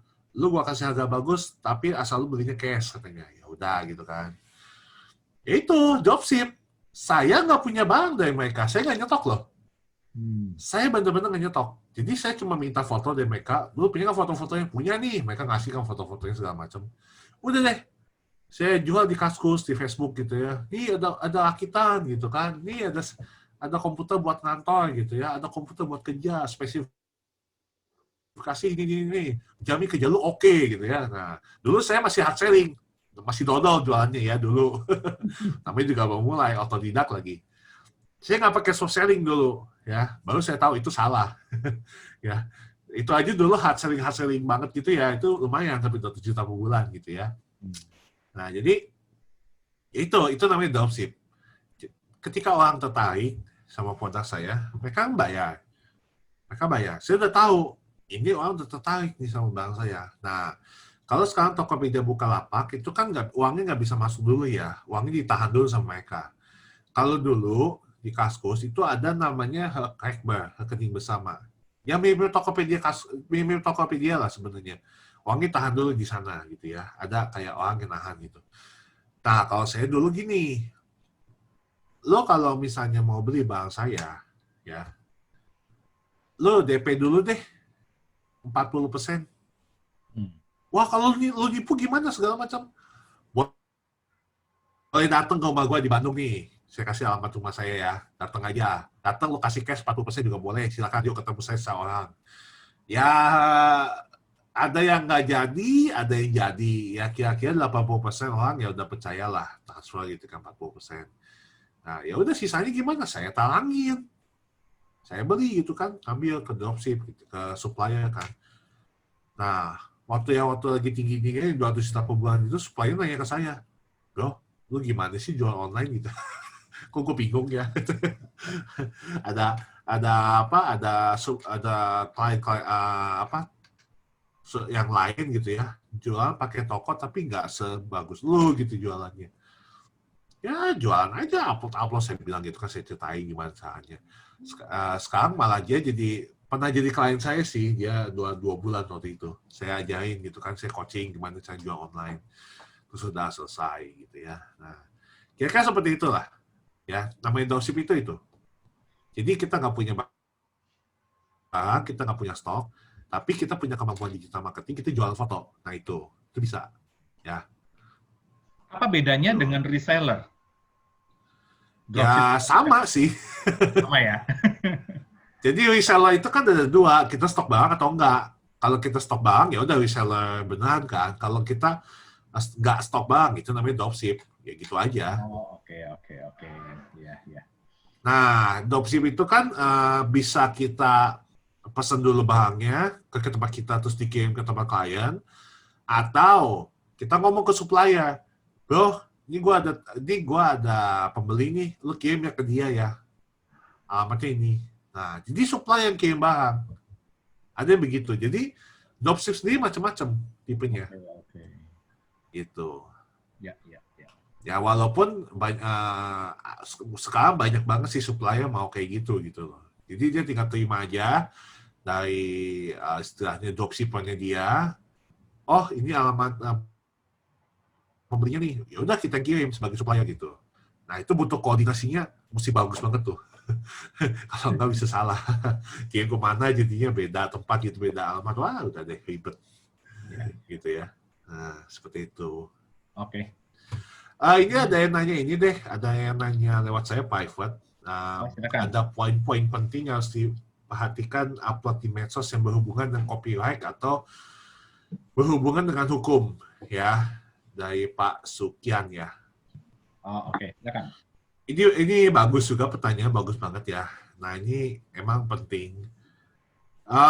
Jadi gini, ketika kita upload konten di medsos, mesti diperhatiin apakah video-video atau musik yang kita pinjam dari internet atau gambar ya yang kita pinjam dari internet itu mengandung hak cipta. Ya, cara tahunya gimana? Cara tahunya biasanya kalau yang ada hak ciptanya itu dia watermark. Watermark itu kayak tulisan yang semi transparan gitu ya, yang ada di video atau di gambarnya gitu. Nah, kalau ada watermarknya itu mesti hati-hati, ya, mesti hati-hati pakainya. Nah, paling gampang sebenarnya gini, ya, paling gampang. Jadi ketika dipajang, kita sebut aja sumbernya, gitu loh. Ya, misalnya kita majang fotonya dari internet gitu ya. Nah, terus ada watermarknya, ada tulisannya copyright gini. Ya udah kita tulis foto diambil dari www ini, sebut alamatnya nggak apa-apa, di captionnya ya. Nah, itu jadi kita nggak bisa dituntut gitu. Oke. Wah, lu pakai ini gue sembarangan gitu. Ya, enggak, kan gue sebut sumbernya dari sini gitu ya. Nah, kan saya sebut sumbernya dari sini. Kalau kita nggak sebut, nah itu kita bisa dituntut tuh. Oke. Asal pakai, nggak pakai izin gitu. Atau kalau misalnya memang fotonya atau misalnya kontennya udah disebut, udah nggak apa-apa lu pakai aja, nggak usah izin-izin segala, ya udah, sebar aja gitu. Gitu ya. Itu mesti hati-hati ya kalau ngambil dari internet. Gimana kalau misalnya nggak ada watermarknya atau nggak ada copyright-nya? Kalau bisa tetap sebut sih. Kalau bisa. Kenapa? Kecuali kita pakai yang berbayar ya, kayak Unspace itu, terus kayak Pexel itu kan bisa pakai yang berbayar ya. Bisa bayar kayak sebulan $10, $12, saya lupa. Nah, kalau itu boleh tuh kita pakai, nggak sebut tuh boleh. Kan udah bayar. Kalau belum bayar, ya itu, mesti sebut. Ya, selalu sebut kalau bisa. Supaya nggak kena problem hukum. Kira-kira seperti itu. Ini ada pertanyaan. Nah, ini ada yang ngomong pakai Canva Pro aman. Ya, betul. Betul banget. Itu ada aman lah. Mau pakai sampai 1000 gambar juga aman asal udah pro ya. Bagaimana menghindari penipuan? Oke. Pertanyaan sama, Sukian tuh. Ya kalau menghindari penipuan paling gampang udah aja sih pakai online store. Pakai Tokopedia, Bukalapak dan teman-temannya kan udah pasti anti penipuan tuh. Kan kita bisa ngelapor kalau misalnya barang nggak tepat, nggak sesuai. Duitnya masih ditahan sama Tokopedia, nggak dikirim ke orangnya. Ya, gitu. ya. Paling gampang sebenarnya menghindari penipuan ya, nomor satu ya. Ini orang punya e-commerce nggak? Gitu. Gini, misalnya kita mau beli barang ya, kita mau beli barang secara online. Baju lah misalnya, kita mau beli baju. Kita mau beli baju, tapi orangnya bisa ditransfer langsung.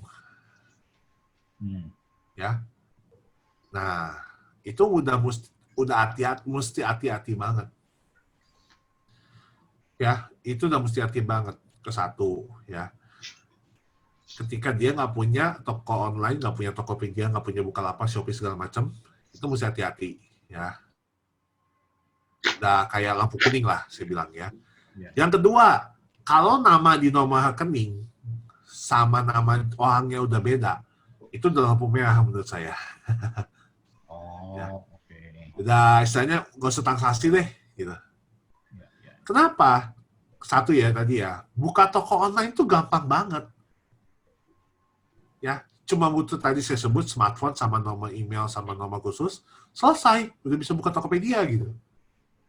Udah bisa buka Shopee, gampang banget ya. Jadi menurut saya nggak make sense kalau orang bilang, aduh saya nggak buka online ribet segala macam, itu nggak make sense menurut saya, nggak masuk akal. Ya.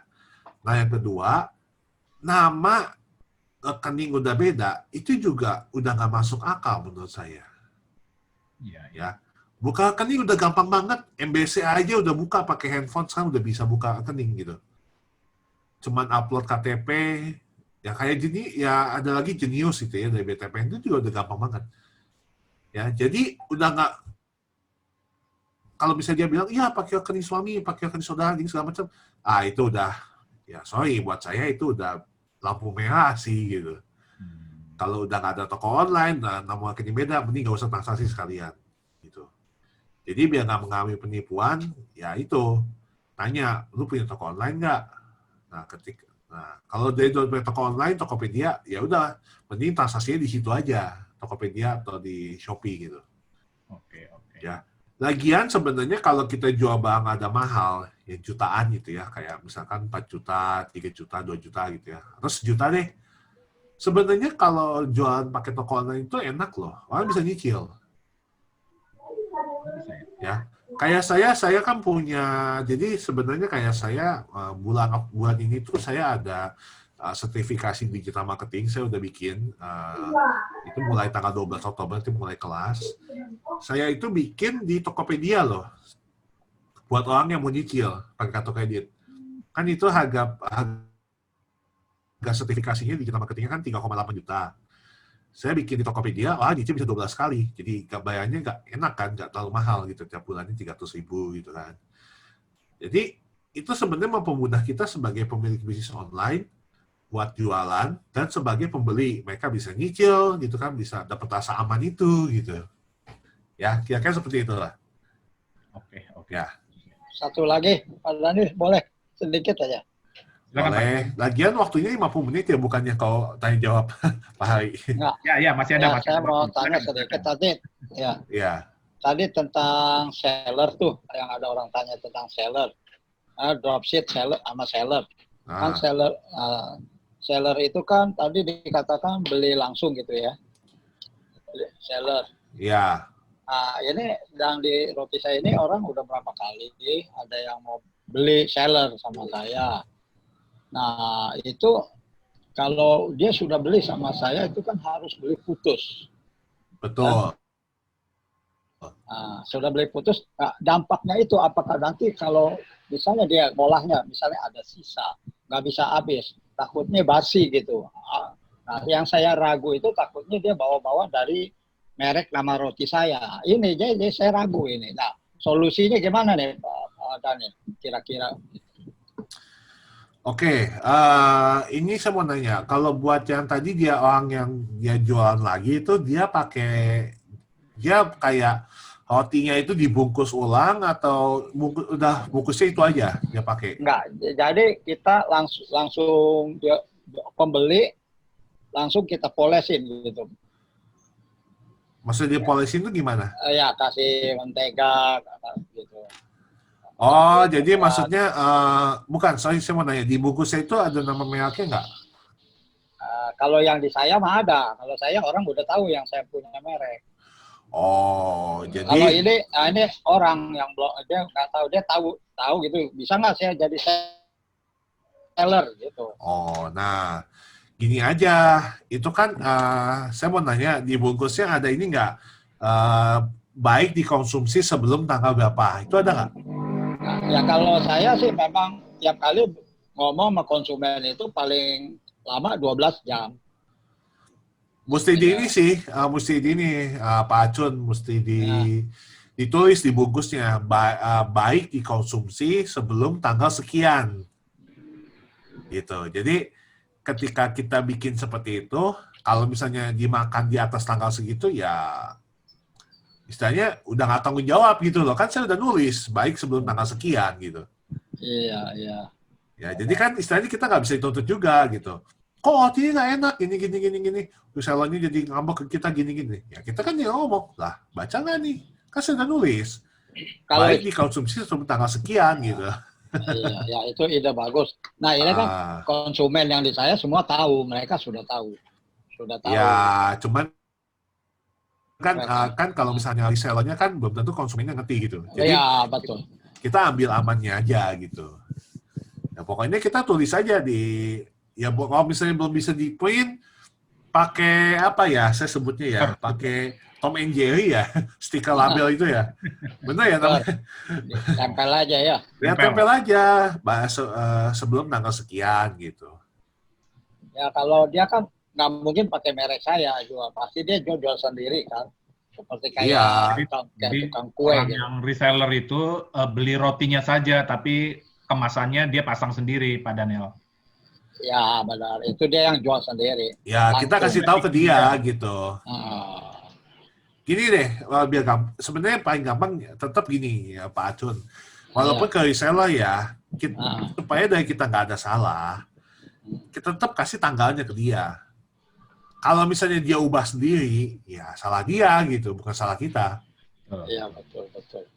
Kita kan pas kasih ke dia, terus kita foto ceklek. Nih ya, yang hari ini nih. Jadi kalau misalnya musik atau apa ya bukan salah saya loh. Saya ada buktinya nih. Saya foto sebelum tanggal segini gitu. Ya di saya pernah kejadian orang dibeli GrabFood, tiba-tiba dia ini ke WA saya, katanya jelek, udah kayak berjamur. Belinya kapan? Pas untung di data saya kan ada di Grab dan saya pas libur hari itu, dia nggak bisa kata apa-apa. Iya, pokoknya tetap dari kita mesti ada dokumentasinya gitu bahwa ya seperti itu aja sebenarnya udah oke sih gitu. Nggak bisa dibantah gitu loh. Ya. Jadi bagus ya Daniel, gitu ini ada kalau buat pertanyaan sekarang. lagi. Terima kasih. Pak Acun ya. Ya, oke. Ya. Udah menjawab Pak Acun ya? Ya udah, thank you. Ini ada pertanyaan lagi dari Johan. Untuk masa ini, apakah memulai dengan teamwork atau single worker? Apakah lebih baik menggunakan marketplace seperti Lazada, Shopee, dan lain-lain, atau dengan bantuan ads atau iklan seperti Google Ads atau Facebook Ads? Oke, Pak Johan mungkin bisa cerita dikit ya, di-unmute aja Pak Johan. Ya, saya mau ini soalnya pelakuannya beda banget nih. Jualannya saya mau tahu apa dulu. Silakan Pak Johan, mungkin sampaikan langsung. Pak Johan, boleh jelaskan mungkin pertanyaannya tadi? Sorry, mic-nya ada masalah. Oke. Ya. Apa namanya, ini yang mau ditanyakan apa, sorry Pak Daniel? Jadi gini, Pak Johan ini bisnisnya apa online-nya? Produknya apa? Oh, ini printing saya. Printing, oke. Printing berarti bisnis sendiri ya, printing ya? Iya, betul. Oke. Saya mau nanya, ini printingnya jualan kertas juga nggak? Atau bener-bener pure printing? Nggak Pure jual printing. kayak stationery gitu, nggak jual ya? Enggak. Oke. Berarti kalau menurut saya, sebenarnya kayak print gini Pak Johan, pokoknya konsepnya ya, semakin banyak kita masuk channel online, itu sebenarnya semakin bagus. Saya bilang presence online-nya lebih banyak, itu lebih bagus. Ya, nah, tentang apakah kita mesti lebih baik pakai marketplace atau dengan bantuan ads. Kalau misalnya punya budget untuk itu, boleh. Ya, pakai aja gitu. Pakai FBS, Google Ads, kalau ada budgetnya boleh. Bahasa budgetnya berapa Pak Daniel? Saya biasa ngitungnya itu 30%, ya, budget digital marketing ya, itu 30% dari keuntungan bersih. Gitu. Kalau memang punya, pakai aja buat yang budget ads ya. Semuanya dipakai. Bahkan masuk ke Lazada, Shopee, Tokopedia juga pakai ya. Masuk aja, kan gampang masuknya, nggak susah. Ya. Yang mau saya tekankan di sini sebenarnya gini sih, dari segi branding ya, apalagi printing. Penting sih kalau kita mau untuk jasa printing ya, menurut saya penting kita itu mesti punya yang namanya website pribadi ya, website untuk branding lah saya bilang. Jadi orang bisa belajar printing kita itu kenapa beda dari printing lainnya, apakah kita pakai bahannya bagus punya, apakah mesin printing terbaru dan lain-lain ya. Jadi katakanlah kayak kita punya website itu sebagai brosur yang jalan 24 jam sehari gitu loh, nggak berhenti. Ya, kalau kita nggak punya website gimana? Ya apa ya? Lebih ribet aja sih ketika orang yang nanya gitu ya, orang yang nanya di WhatsApp segala macam, kita dijelasin ulang segala macam kan. Jadi sebenarnya proses funneling tadi itu simpelnya. Orang itu masuk website itu udah baca-baca dulu, udah ngeliat dulu gitu kan, belajar dulu, ini printing dari tahun berapa gitu kan, ini punya mesin apa aja, punya jasa apa aja gitu, bisa ngeprint apa aja, harganya berapa. Jadi ketika orang nanya ke WhatsApp gitu ya, kamu tertarik, ayo hubungi kita gitu kan di WhatsApp. Atau kalau misalnya masih mau pakai email, ya pakai email buat gitu ya. Nah, tapi rata-rata sekarang orang senangnya langsung WhatsApp sih, kalau pengalaman saya ya.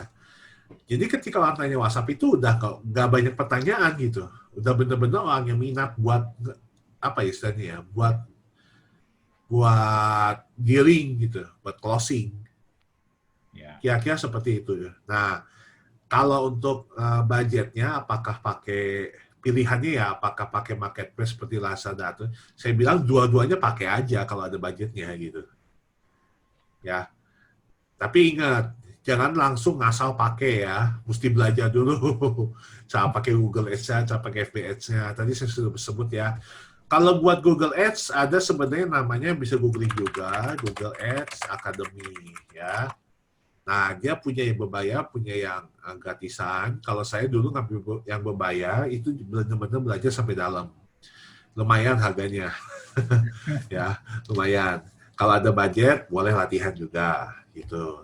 Ya, atau kalau misalnya mau belajar sama saya boleh, nanti kontak saya aja ya kalau mau belajar gitu. Ada, saya punya kok modulnya gitu, ya bisa saya ajarin.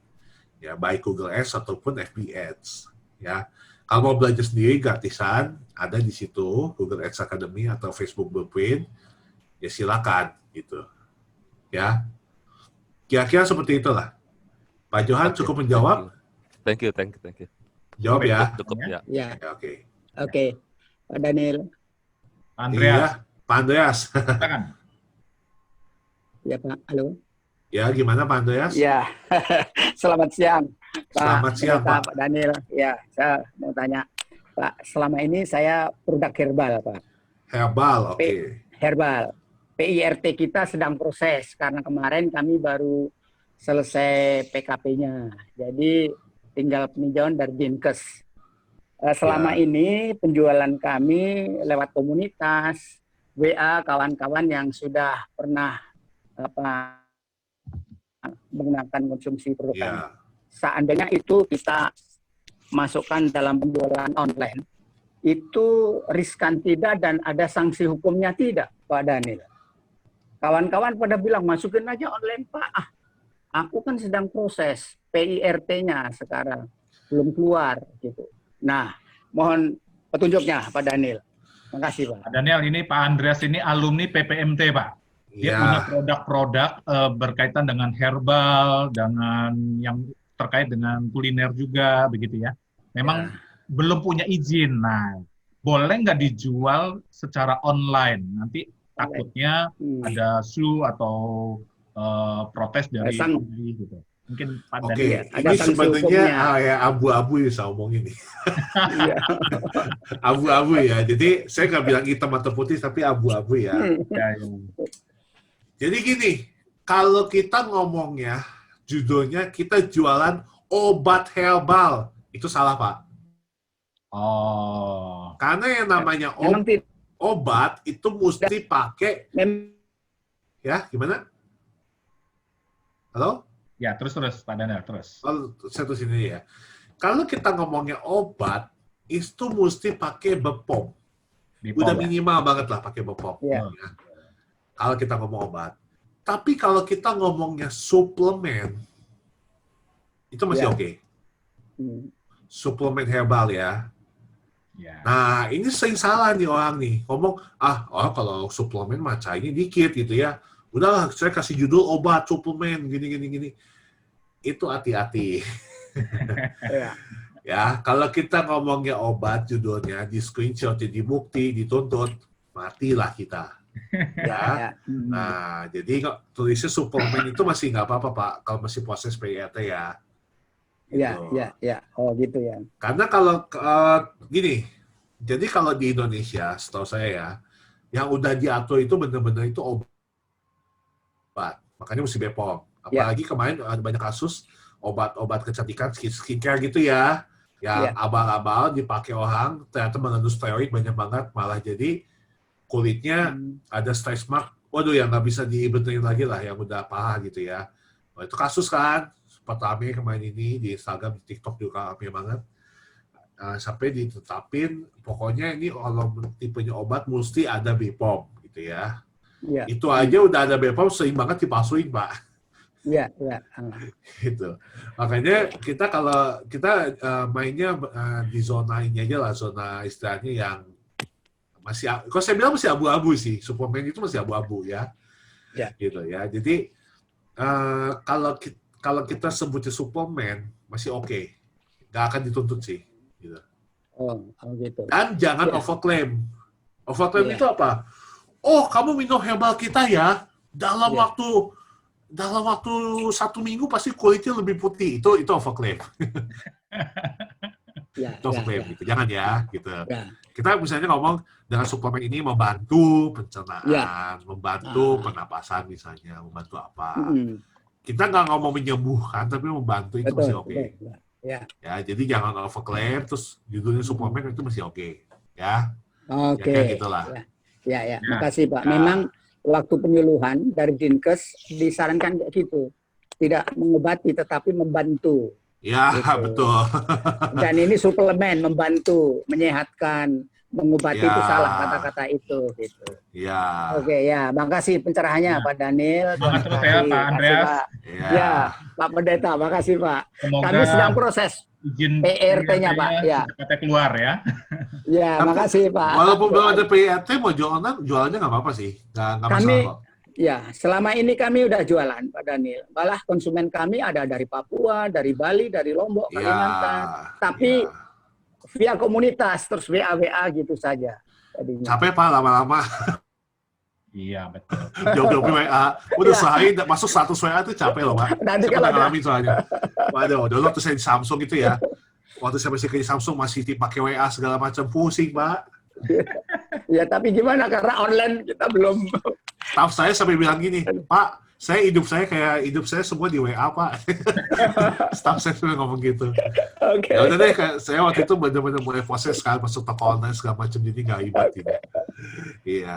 Jadi sebenarnya toko online itu kayak Tokopedia, Bukalapak itu mempermudah hidup kita sih. Gitu. Karena kan semua prosesnya mereka otomatis, nggak kayak WA yang manual gitu kan. Iya. Gitu. Oke. Ya kira-kira seperti itulah. Terima kasih, Pak Andreas, ya. Makasih Pak Daniel, Pak Pendeta. Makasih ya, sama-sama Pak. Mari Tuhan kasih memberkati. berkati. God bless, God bless.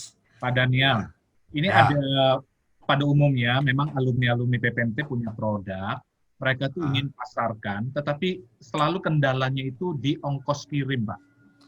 Ongkos kirim Ongkos banyak karena kirim, mereka oke. posisinya di daerah, ya di luar pulau gitu ya. Nah, pada waktu mereka meladeni pembeli yang di Jawa seumpamanya, begitu kena ongkos kirimnya tinggi, mereka harganya udah kalah saingan dengan yang produk yang di Jawa. Kendalanya seperti itu. Nah, mungkin ada solusi, Pak Daniel. Oke, jadi gini Pak. Sebenarnya solusinya gampang, branding. Ya. Gini, tahu nggak sih kenapa kalau kita ngomong ini kopi asli Bali, waduh, ya, ini kopi asli Bali. Bahkan kita benar-benar kita itu manennya di Bali nih, ya, tanahnya juga tanah Bali. Pokoknya nggak nemu deh dimanapun. Itu kan sebenarnya bahasa marketing Pak, bahasa branding. Ya. Nah, itu sebenarnya nilai lebih unique selling point yang bisa kita tunjukin. Kenapa harganya pun kalau dengan ongkir lebih mahal ya? Karena kita di daerah ini sendiri gitu. Ya, betul. Jadi gini Pak, customer itu ya zaman sekarang itu udah lebih pintar dibanding zaman dulu. Kalau kita ngomong ya overclaim gitu segala macam, pasti ketahuan. Ya. Tapi kalau kita ngomong emang jujur gitu ya, kayak jujur dan bahasanya dibagusin dikit gitu ya. Kita ngomong ini kita bikin produk herbal itu di daerah kita gitu ya. Bener-bener dari tangan petani gitu ya. Tradisional gitu ya. Ya, secara tradisional, nggak pakai pengawet, nggak pakai bahan-bahan kimia, bener-bener alami. Pokoknya sehat deh kalau beli produk kita tuh bener-bener, dan produk kita itu sebenarnya kalau dibeli itu membantu perekonomian kecil loh, gini-gini segala macam. Dengan membeli produk kita, kamu membantu perekonomian kecil di daerah kami, gitu segala macam. Itu bukan menggibah ya, tapi lebih kayak menceritakan gitu loh. Kamu tuh bisa loh berkontribusi gitu. Kamu tuh bisa jadi pahlawan untuk daerah kita loh gitu segala macam. Itu kan orang kayak, oh iya ya, kalau belinya ada nilai tambahnya gitu loh, Pak. Okay. Jadi bukan hanya beli produknya, tapi beli story-nya. Ya. Gitu. Ya. Nah, ketika orang beli story, ini udah nggak ada yang namanya adu harga sih. Gitu. Ya. Betul. Ya, udah nggak ada yang namanya mahal gini. Ya, kan dengan beli ini lu mau bantu gitu. Betul. Dengan beli ini kan ini juga produknya juga alami gitu kan segala macam. Nah, orang-orang kita itu ya, orang-orang Indonesia terutama di daerah, kurang bangetnya tuh di sini, Pak. Story-nya itu nggak ada. Semua tata hard selling. Ujung-ujungnya jadinya banding harga lagi. Kan capek ya lama-lama jual begitu gitu. Ya, jadi jualan stok. Makanya tadi saya kenapa saya fokus banyak ngebahasnya di konten. Karena ketika kita bikin konten yang bagus itu ya, membuka mindset. Tadi kan sebenarnya story yang kayak lu dengan beli barang kita ini membantu perekonomian di daerah, itu kan membuka mindset sebenarnya. Gitu. Bisa fokus di situ dari medsosnya. Gitu. Ya. Terima kasih, jadi Pak dengan Daniel. demikian, itu Jadi, nggak ada adu harga ya. Jadi teman-teman alumni PPMT Untuk- jangan sedih, jangan kecewa, jangan mundur ya. Masukan tadi Pak Daniel ini bagus sekali ya. Sebutkan ini dibuat secara tradisional, ini dibuat dari daerah asli gitu ya oleh ibu-ibu yang mengelola, meningkatkan ekonomi daerah dan segala macam, itu menjadi jualannya begitu ya Pak Daniel ya. Iya. Biasa. Ya, Pak Pendeta Hari. Ya Pak Andreas, Pak Pendeta ada tambahan Hari. silakan. Ya, Pak. Sekaligus kesempatan. Jadi tempo hari gagasan dari GKY, karena sudah kepalang tanggung membuka PPMT di mana-mana, pembentukan tim support itu mungkin segera direalisasikan, Pak. Support untuk penjualan produk dari seluruh anggota. Ya. Itu Lagi, khusus, Pak. Pak. Lagi berjalan. Hari aja, Pak. Lagi Ya. mikirin bagaimana caranya membantu teman-teman yang di daerah. Iya, supaya tim support itu segera terjadi, terus kabari kami, Pak. Ya, ya. Sebenarnya webinar ini adalah salah satu cara kami, Pak, untuk membantu. Iya. Dengan Iya, memberikan iya. pencerahan, memberikan ilmu, memberikan masukan, gitu ya. Iya. Supaya produk-produk dari para alumni tetap bisa dikembangkan. Nah, Pak Daniel ini salah satu ahlinya untuk membantu teman-teman di sana. Oke, ya, makasih Pak Pendeta. Ya, Makasih. informasi. Pak Daniel ini adalah salah seorang yang akan menolong ya teman-teman alumni. Kita sudah punya grup khusus untuk para alumni yang membuat teknologi pangan. Ya, Pak Daniel siap untuk membantu kita. Pak, sorry Pak, saya potong dikit. Kayaknya Pak Salomo di mute aja dulu ya Pak. Ada dengungan yang cukup mengganggu Pak.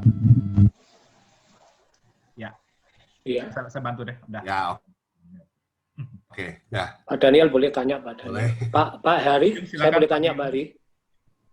Iya, Pak Daniel, terima kasih. Ya.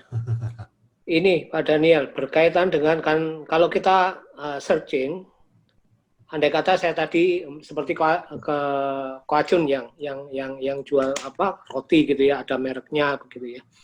Bagaimana caranya supaya pada waktu orang cari roti gitu ya, roti di daerah Pademangan umpama gitu ya, itu langsung muncul di halaman pertama Google gitu. Wah, itu belajar lagi Pak. Panjang itu Pak. Oh gitu. Itu SEO ya. Saya sebutnya SEO itu panjang gitu banget ya. Pak. Nah itu kan Prosesnya beberapa- dari awal ada musik dari cari keywordnya, optimasi websitenya, optimasi Google My Business segala macam. Oh itu panjang nih Pak. Oh gitu ya. Saya jawab itu bisa 3 sesi. Oke. Panjang Pak. Makasih. Tapi nggak apa-apa. Singkatnya gimana singkatnya? Simpelnya gini aja sebenarnya. Saya jawab simpelnya aja ya. Ya. Simpelnya sebenarnya gini. Kita mesti punya satu keyword aja. 1 atau 2 keyword yang menggambarkan bisnis kita. Ya. Seperti itulah. Jadi misalnya kita jual roti ini. Oke. Keyword kita misalnya itu boleh sesuai sama unique selling point kita. Misalnya kita punya unique selling point, produk unggulan kita itu misalnya roti buaya. Ini misalnya loh ya Pak ya.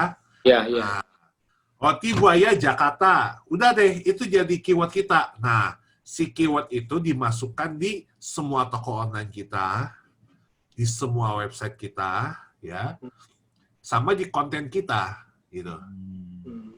Ya.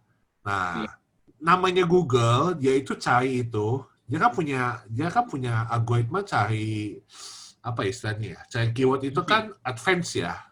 Dia bisa crawling semua web gitu loh. Dia bisa cari dari semua website, dari semua media sosial, dari semua itu. Makanya kita sediain tempatnya buat dia cari gitu. Ya. Kalau kita nggak sediain, gimana Google bisa bisa masukin di paling atas gitu. Oke. Kira-kira seperti itulah. Nah, tapi untuk proses detailnya, waduh itu panjang banget Pak. Panjang lah itu udah. Oke, terima kasih kalau gitu. Gitu. Iya, Oke. mungkin saya harus belajar juga gitu. Iya. Dan itu ada biayanya. Maksudnya bukan biaya ke saya ya, biaya ke Google-nya juga ada gitu kan. Terus ada proses yang mesti jalannya apa gitu. Itu ya cukup ini Terima sih, kasih. cukup advance. Iya. Terima Pak kasih Daniel. Pak Daniel. Ya, sama-sama. Pak Daniel tadi Pak Bapak di Daniel, dalam saya boleh sesi nanya menyampaikan mengenai Itu Pak Albert mau nanya, Pak? Oh, silakan Pak Albert. Ya. Ya. Sorry Pak, Albert, saya ada sambil yang mau kerja sampaikan? jadinya Silakan. nggak show video. Sorry Pak, saya nggak show video, tapi saya mau nanya. Silakan. Saya itu kalau di Facebook, kan saya tulis, saya itu salah satu pemilik dari satu perusahaan. Dan dia selalu menawarkan untuk ngebus, Pak. Ngebus artinya mempublish. Kira-kira efektivitasnya sampai di mana gitu, Pak Daniel? Saya minta masukan. Oh, dari Facebooknya nawarin ya. Betul, Pak. Betul. Ya. Nah, dia nawarin mesti ngebus gitu kan. Saya juga Nggak mesti juga sih, Pak. Mau nggak? Kan? Mau atau nggak itu sebenarnya kalau nawarin. Kan kita bisa milih. Kalau nggak mau ya udah gitu. Nah, efektivitasnya seperti apa, Pak Daniel? Kalau diomongin efektif, balik lagi, saya akan ngomong, kita jualan ke target mana? Target marketnya tepat nggak? Gitu. Kan makanya tadi di konsep yang audience funneling saya nyebutnya targeted stranger. Bukan totally stranger. Ya. Nah, targeted stranger itu dapat dari mana? Targeted stranger itu dapatnya dari kita mesti bikin ya di ads manajernya itu, targetnya itu. Ya, misalnya kita perusahaan tadi ya oke lah kita mau jualan roti ya, berarti kan kita targetkan orang-orang yang suka roti, gitu kan? Nah, orang-orang yang suka roti dan orang-orang yang suka roti ini dan suka delivery, gitu kan? Gini deh, kenapa sih orang beli roti? Kenapa? Karena orang itu beli roti kan dia nggak sempat masak, gitu. Nah, berarti kan kita bisa targetkan orang-orang yang suka roti dan nggak sempat masak. Nah, nggak sempat masak ini gimana? Berarti orang-orang yang sering pakai GrabFood, sering pakai Gojek. Itu bisa, Pak, ditargetin dari Facebook-nya gitu. Jadi balik lagi kalau ngomong efektif atau enggak, tergantung kita punya target market itu tajam atau enggak. Kalau target marketnya nggak tajam, ya nggak efektif. Kalau target marketnya tajam, ya pasti efektif gitu. Dan balik lagi, namanya ads itu nggak bisa sekali jalan langsung tajam, langsung bagus, itu enggak ya. Itu ada yang namanya saya bilang kalibrasi, ya kalibrasi dari Facebook atau Instagramnya. Nah kalau ini kalibrasinya jalannya bagus, efektif, ya udah pasti efektif. Tapi kalau kalibrasinya nggak bagus juga, ya nggak efektif gitu. Ya, nah kalau misalnya tadi Pak Albert bilang efektif atau enggak, ketika kita langsung boost, ya itu jawabannya relatif sih Pak. Makanya saya bilang sebelum boosting kayak gitu, mending belajar dulu Pak. Bisa dari Facebook Blueprint yang tadi saya kasih, atau kalau misalnya Bapak mau ikut sertifikasi digital marketing saya, nanti yang tanggal 12 Oktober ya boleh, silakan. Gitu. Oke, thank you. Kira-kira gitulah. Yang kedua Pak, saya kan juga posting di Google Business Pak ya. Ya. Google My Business ya. Reviewnya cukup baik. Saya ngelihat ada yang visit sekian bulan pun juga lebih-lebih lagi zaman pandemi seperti ini orang lebih percentage-nya itu kan lebih banyak mereka beli online atau dia nanya sebelum dia bertujuan pergi ke saya punya kantor beli sesuatu. Nah, saya mau nanya kalau sekarang mereka sudah mereview saya punya ini cukup banyak, ya bukan mereview, dia jadinya waktu dia search ya kan nyari, saya contohnya kalau saya kan memang dari tahun 88 kan ngedrive yang namanya Epson khusus buat supplies-nya aja, jadi mereka datang ke tempat saya dan lain sebagainya. Nah untuk publish-nya yang lebih baik itu udah lumayan yang visit, review dan cukup banyak, dan saya juga kalau mereka nanya dulu dan lain sebagainya saya juga langsung quick respon, bahkan juga sekarang saya masukin ke WA number saya tapi yang buat bisnis ya kan. Nah itu saya mau nanya efektivitasnya kalau di link itu ke sosial media itu efektivitasnya seperti apa Pak? Bagus Pak. efektivitas pasti naik Pak, tinggi. Dilakukan aja ya. Karena tadi saya bilang Google itu algoritmanya sekarang mereka itu cari nggak cuma dari website doang, mereka cari dari medsos juga. Jadi kalau dari medsos mereka nemu link itu ya, link Google My Business yang tadi ya, bagus. Gitu. Jadi nanti ketika dicari ya orang melihat, bukan orang sih, si Google ngelihat, ini di medsos juga disebut ya gitu. Ada ya, terus nanti dia kasih lihat gitu. Jadi menurut saya ya di efektivitasnya gimana ya bagus. Apalagi itu kan gratis ya, ngeling-ngeling gitu nggak pakai biaya juga kan. Disebut aja sih. Gitu. Oke, Ya. thank you Pak Daniel masukannya. Ya, Nanti sama-sama saya Pak. akan japri lebih banyak lagi Pak. Boleh Pak. boleh. Silakan. Ya, silakan. Oke, Bapak Ibu, waktunya sudah hampir jam 12. Mungkin satu orang lagi yang ingin menyampaikan pertanyaan, saya beri kesempatan kalau ada. Silakan. Siapa saja, ya. Langsung saudara nyalakan mic-nya dan sampaikan pertanyaannya kepada Pak Daniel. Apakah ada? Silakan. Ya. Tidak ada? Baik. Pak Daniel, terakhir saja kalau begitu. Tadi kan Bapak sampaikan mengenai sosmed begitu ya. Tidak terlalu tepat untuk jadi tempat berjualan begitu ya. Facebook, IG, dan segala macam. Lalu solusinya bagaimana memaksimalkan penjualan-penjualan kita? Apalagi ini konteksnya sekali lagi untuk teman-teman yang ada di daerah, mereka kan mungkin tidak terlalu menguasai lah untuk Lazada, Shopee, dan segala macam. Nah, mereka biasa memanfaatkan sosmed mereka begitu. Gimana supaya bisa memaksimalkan sosmed mereka? Jadi gini, ya namanya juga media sosial, bisosial gitu ya. Jadi ketika kita di medsos itu, tadi saya sudah sebut rumusnya, 80% soft selling, 20% hard selling. Ya. Jadi boleh nggak sih jualan kayak upload foto produk spesifikasi itu? Boleh. Tapi 20% aja ya. Gitu. Nah, 80% sisanya itu ngapain? Misalnya, ya tadi kan saya sudah sebut ya kayak sepatu nih. Ya, kita jual sepatu nih. Atau saya pakai contohnya jual roti deh. Kita bisa loh cerita tentang sejarah roti misalnya. Kita jual brownies nih, ada brownies ya. Kita cerita brownies itu mulanya itu dari bolu yang bantet loh. Nah, dari bolu bantet terus dia itu karena nggak ada waktu lagi buat bikin ulang, jadi disajiin aja. Ternyata pada suka. Dan itu waktu tahun misalnya, saya lupa tahun berapa ya, karena kemarin tim saya bikin itu kontennya buat klien saya. Dan itu menarik gitu, ya kan? Jadi orang itu baca itu dapat something, dapat sesuatu gitu ya dari konten tadi. Nggak melulu jualan, tapi kan value-nya masih sama. Brownies, kita punya jualan roti, dan kita ada jualan brownies juga. Ya udah, tiba-tiba orang jadi pengen makan brownies, kira-kira nyarinya kemana? Ke kita dong, kita kan sediain kontennya, gitu. Nanti ya, itu salah satu contoh aja kalau roti ya. Kalau misalnya tadi jualannya herbal, nah boleh tuh kalau herbal, misalnya kenapa sih orang mulai beralih ke produk herbal gitu kan? Karena gini kita ceritain gitu kan. Jadi mulai dari tahun segini ternyata orang menemukan bahwa manusia itu sebenarnya punya kemampuan untuk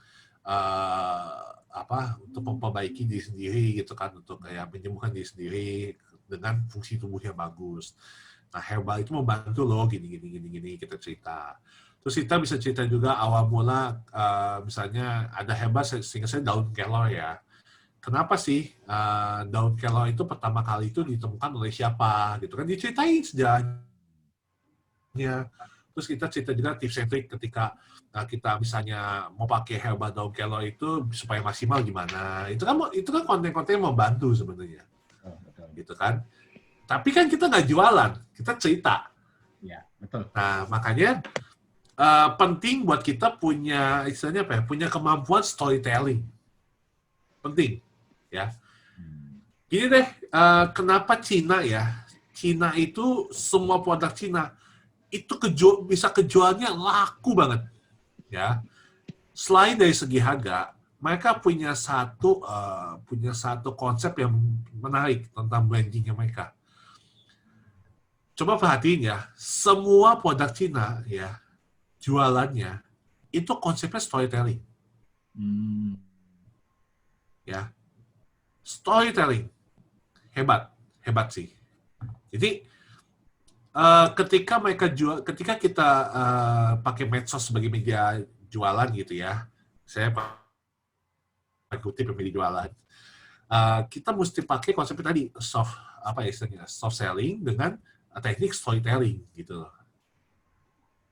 Ya, kan kita suka dengan elemen cerita. Gini deh, kok kita tahan ya dengan khotbah gitu ya. Khotbah dari pendeta yang pakai storytelling itu kok tahan ya. Waduh, ini pendeta kalau pakai storytelling gila, khotbahnya bisa sampai 3 jam aja nggak kerasa gitu ya. Nah, tapi ini maaf ya Pak Hari ya, bukan saya mendiskreditkan ya. Ada beberapa pendeta yang kok saya dengerin ini pendeta ngomong setengah jam aja lama banget kerasanya gitu ya. Karena ya itu mungkin tekniknya dia kurang gitu ya. Walaupun tujuannya baik kan untuk istilahnya firman Tuhan gitu ya, kita disegarkan rohaninya, diserahkan gitu ya. Tapi kembali lagi ada tekniknya gitu loh. Nah, jadi untuk teman-teman di daerah mungkin bisa dikembangkan. Anggap gini deh, mindset dulu deh, pada mindset. Anggap customer itu jangan orang yang pokoknya beli, jangan ya. Anggap kita itu mau menolong customer. Anggap kita itu mau menolong orang lain dulu. Gitu. Nah, ketika kita punya mindset seperti itu, pasti beda deh. Ketika bikin konten, bikin kontennya, saya mau kasih info deh. Nah, itu kan udah beda gitu lah. Kira-kira seperti itu. Ya, Pak Hari ya. Ya, menarik sekali memang. Ini banyak hal bisa digali nih dari Pak Daniel nih. Ya. Daniel ada yang nanya, kalau mau mengikuti sesi... Halo, Om Agus. Ya. Pak Daniel ada yang mau nanya, kalau mau ikut sesi-sesi Bapak, trainingnya yang bersertifikat, bagaimana caranya? PM saya aja ya, ke Pak Timothy ya. Halo, pribadi ya. Timothy. Saya kebetulan kenal temennya Pak Timothy nih. Siapa itu ya namanya? Aduh, lupa lah ya. Itu leader Jakarta sih. Aduh, lupa saya namanya. Yang nikah sama orang Cina itu loh, Pak Timothy. Siapa itu namanya ya? Aduh, kok saya lupa. Ada di taman Facebook saya sih. Ya, nggak apa-apa. Nanti kontak saya aja ya. Itu soalnya di luar webinar. Di luar sini. Baik. Kontak saya lewat WhatsApp aja nih. Saya kasih ya WhatsApp-nya. Saya buat teman-teman sini kalau mau kontak saya lewat WhatsApp. Boleh saya bagi nomor telepon saya, Pak? Silakan, Pak. Silakan. Justru perlu dibagikan supaya kalau ada yang mau tindak-lanjuti, silakan. Nah, itu boleh ikut di situ aja. Nanti pribadi, ya? Saya langsung kasih websitenya ya buat daftar segala macam ya. Gitu. Ya, dicatat aja. Ya, silakan Pak Agus.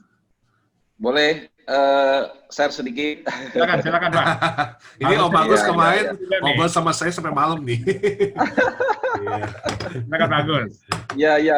Pertama-tama ya thank you banget ya buat Pak Daniel Sastra Amijaya ya. Ini ternyata masih muda tapi ilmunya kayaknya udah kelas tinggi nih ya. Kelihatannya makasih. Gitu. Saya rasa Bapak Ibu yang tadi kita dapatkan itu baru dasar-dasar aja ya. Mungkin kalau Pak Daniel bisa kasih kelas advance-nya mungkin akan lebih baik sih. Bagaimana cara membranding ya kan. Mungkin kalau Bapak Ibu sudah punya produk, bagaimana membranding itu supaya produknya terkenal, produknya bisa dikenal orang, begitu kan. Supaya bisa meningkatkan penjualan dan lain-lain. Thank you Pak Daniel. Saya sih memang nggak muncul, tapi dari awal saya ngikutin terus kok tadi. Sangat baik dan sangat memberkati. Thank you ya buat sharingnya, buat presentasinya, buat pagi siang hari ini. Itu aja Pak Ari. Oke. Thank you. Teman-teman sekalian, sebelum kita mengakhiri, kita akan bergambar atau berfoto bersama terlebih dahulu. Tolong boleh tampilkan videonya supaya bisa kita berfoto bersama. Ya, saya akan screenshot dan nanti kemudian kita akan tutup dengan doa. Ya. Oke, tahan dulu. 1, 2, 3. Sekali lagi. 1, 2, 3. Satu kali lagi ya. 1, 2, 3. Baik, Bapak Ibu, kita akan tutup sesi webinar kita pada siang hari ini. Mohon dengan hormat Pak Agus Santoso memimpin kita dalam doa penutup sekaligus. Silakan, Pak. Oke, sama-sama kita satu hati, kita berdoa. Kami bersyukur Tuhan Yesus untuk pertemuan, untuk webinar pagi siang hari ini, di mana kami boleh mendapatkan berkat-berkat dan juga pengetahuan untuk boleh menunjang seluruh market dan juga untuk mendukung setiap pelayanan kami. Kami bersyukur biarlah apa yang kami sudah dapatkan, kami boleh renungkan, kami boleh kerjakan, dan boleh kami kembangkan, supaya semuanya hanya untuk kemuliaan nama Tuhan. Terima kasih untuk Pak Daniel yang sudah boleh berbagian untuk kami semua. Tuhan juga berkati usahanya, memberkati keluarganya, dan juga berkati rencana pernikahan yang akan diadakan dalam waktu dekat ini. Terima kasih Bapak, kami bersyukur, kami menyerahkan semuanya hanya dalam anugerah dan kemurahan Tuhan. Hanya di dalam nama Tuhan Yesus, kami sudah mengucap syukur dan berdoa. Amin. Amin. Ya. Terima kasih Pak Daniel. Ya. Lagi ya Pak Daniel. Terima kasih. Mudah-mudahan sesi ini menjadi berkat untuk kita sekalian. Ya. Oke, God bless you. Ya, selamat siang. Selamat weekend. Ya, selamat weekend. Terima kasih semuanya. Terima kasih semuanya. Thank you semuanya, Tuhan berkati. Shalom. Terima kasih ya Pak, Bapak Ibu semua. Pak Daniel, kalau ada yang meminta materinya, bisa Pak? PowerPoint-nya tadi? Boleh. Nanti saya kasih Pak Hari aja ya. Boleh. Kirimin ke saya, nanti saya kirim ke grup yang ada supaya mereka bisa dapatkan. Iya, boleh. Oke. Itu sebenarnya tadi ada beberapa saya skip untuk latihan sih. Ya, kalau mau dikerjain. Mudah-mudahan nanti ini dibagi, mereka bisa baca ulang kembali dan mereka bisa pelajari. Ya. Oke. Sampai ketemu. Terima kasih ya Pak. Thank you. Pak Salomo Simorangkir. Hey, si Domister. Halo, gimana Sumba kabarnya? Domingos, ya. Thank you ya, sudah bergabung. Puji Tuhan, selalu baik Pak Pendeta. Ya, luar biasa. Semangat terus ya Pak ya. Sekarang sedang mencoba untuk mengembangkan keripik nangka Pak. Gimana itu caranya? Oh, luar biasa Pak, sudah diserahkan di LIPI Pak, mereka sedang memeriksa untuk dikembangkan ke depan. Itu apa? Digoreng atau di vakum atau gimana? Digoreng Pak. Digoreng ya? Ya, itu nangka yang belum matang, yang sudah merah dari pohonnya dipetik, kemudian dikeluarkan isinya, lalu kita goreng. Dan kemudian kita kasih bumbunya begitu Pak. Kalau sudah jadi, ayo kenalin, nanti saya bantu share untuk publikasinya, ya. Oke, siap Pak Pendeta. Baik, sekali lagi terima kasih Bu Helena, ya Bu Desi, terima kasih Pak Leo, Bu Lili. Terima kasih semuanya. Sampai ketemu di webinar kita selanjutnya. Saya akan close dulu ya. Terima kasih, sampai ketemu, Tuhan berkati.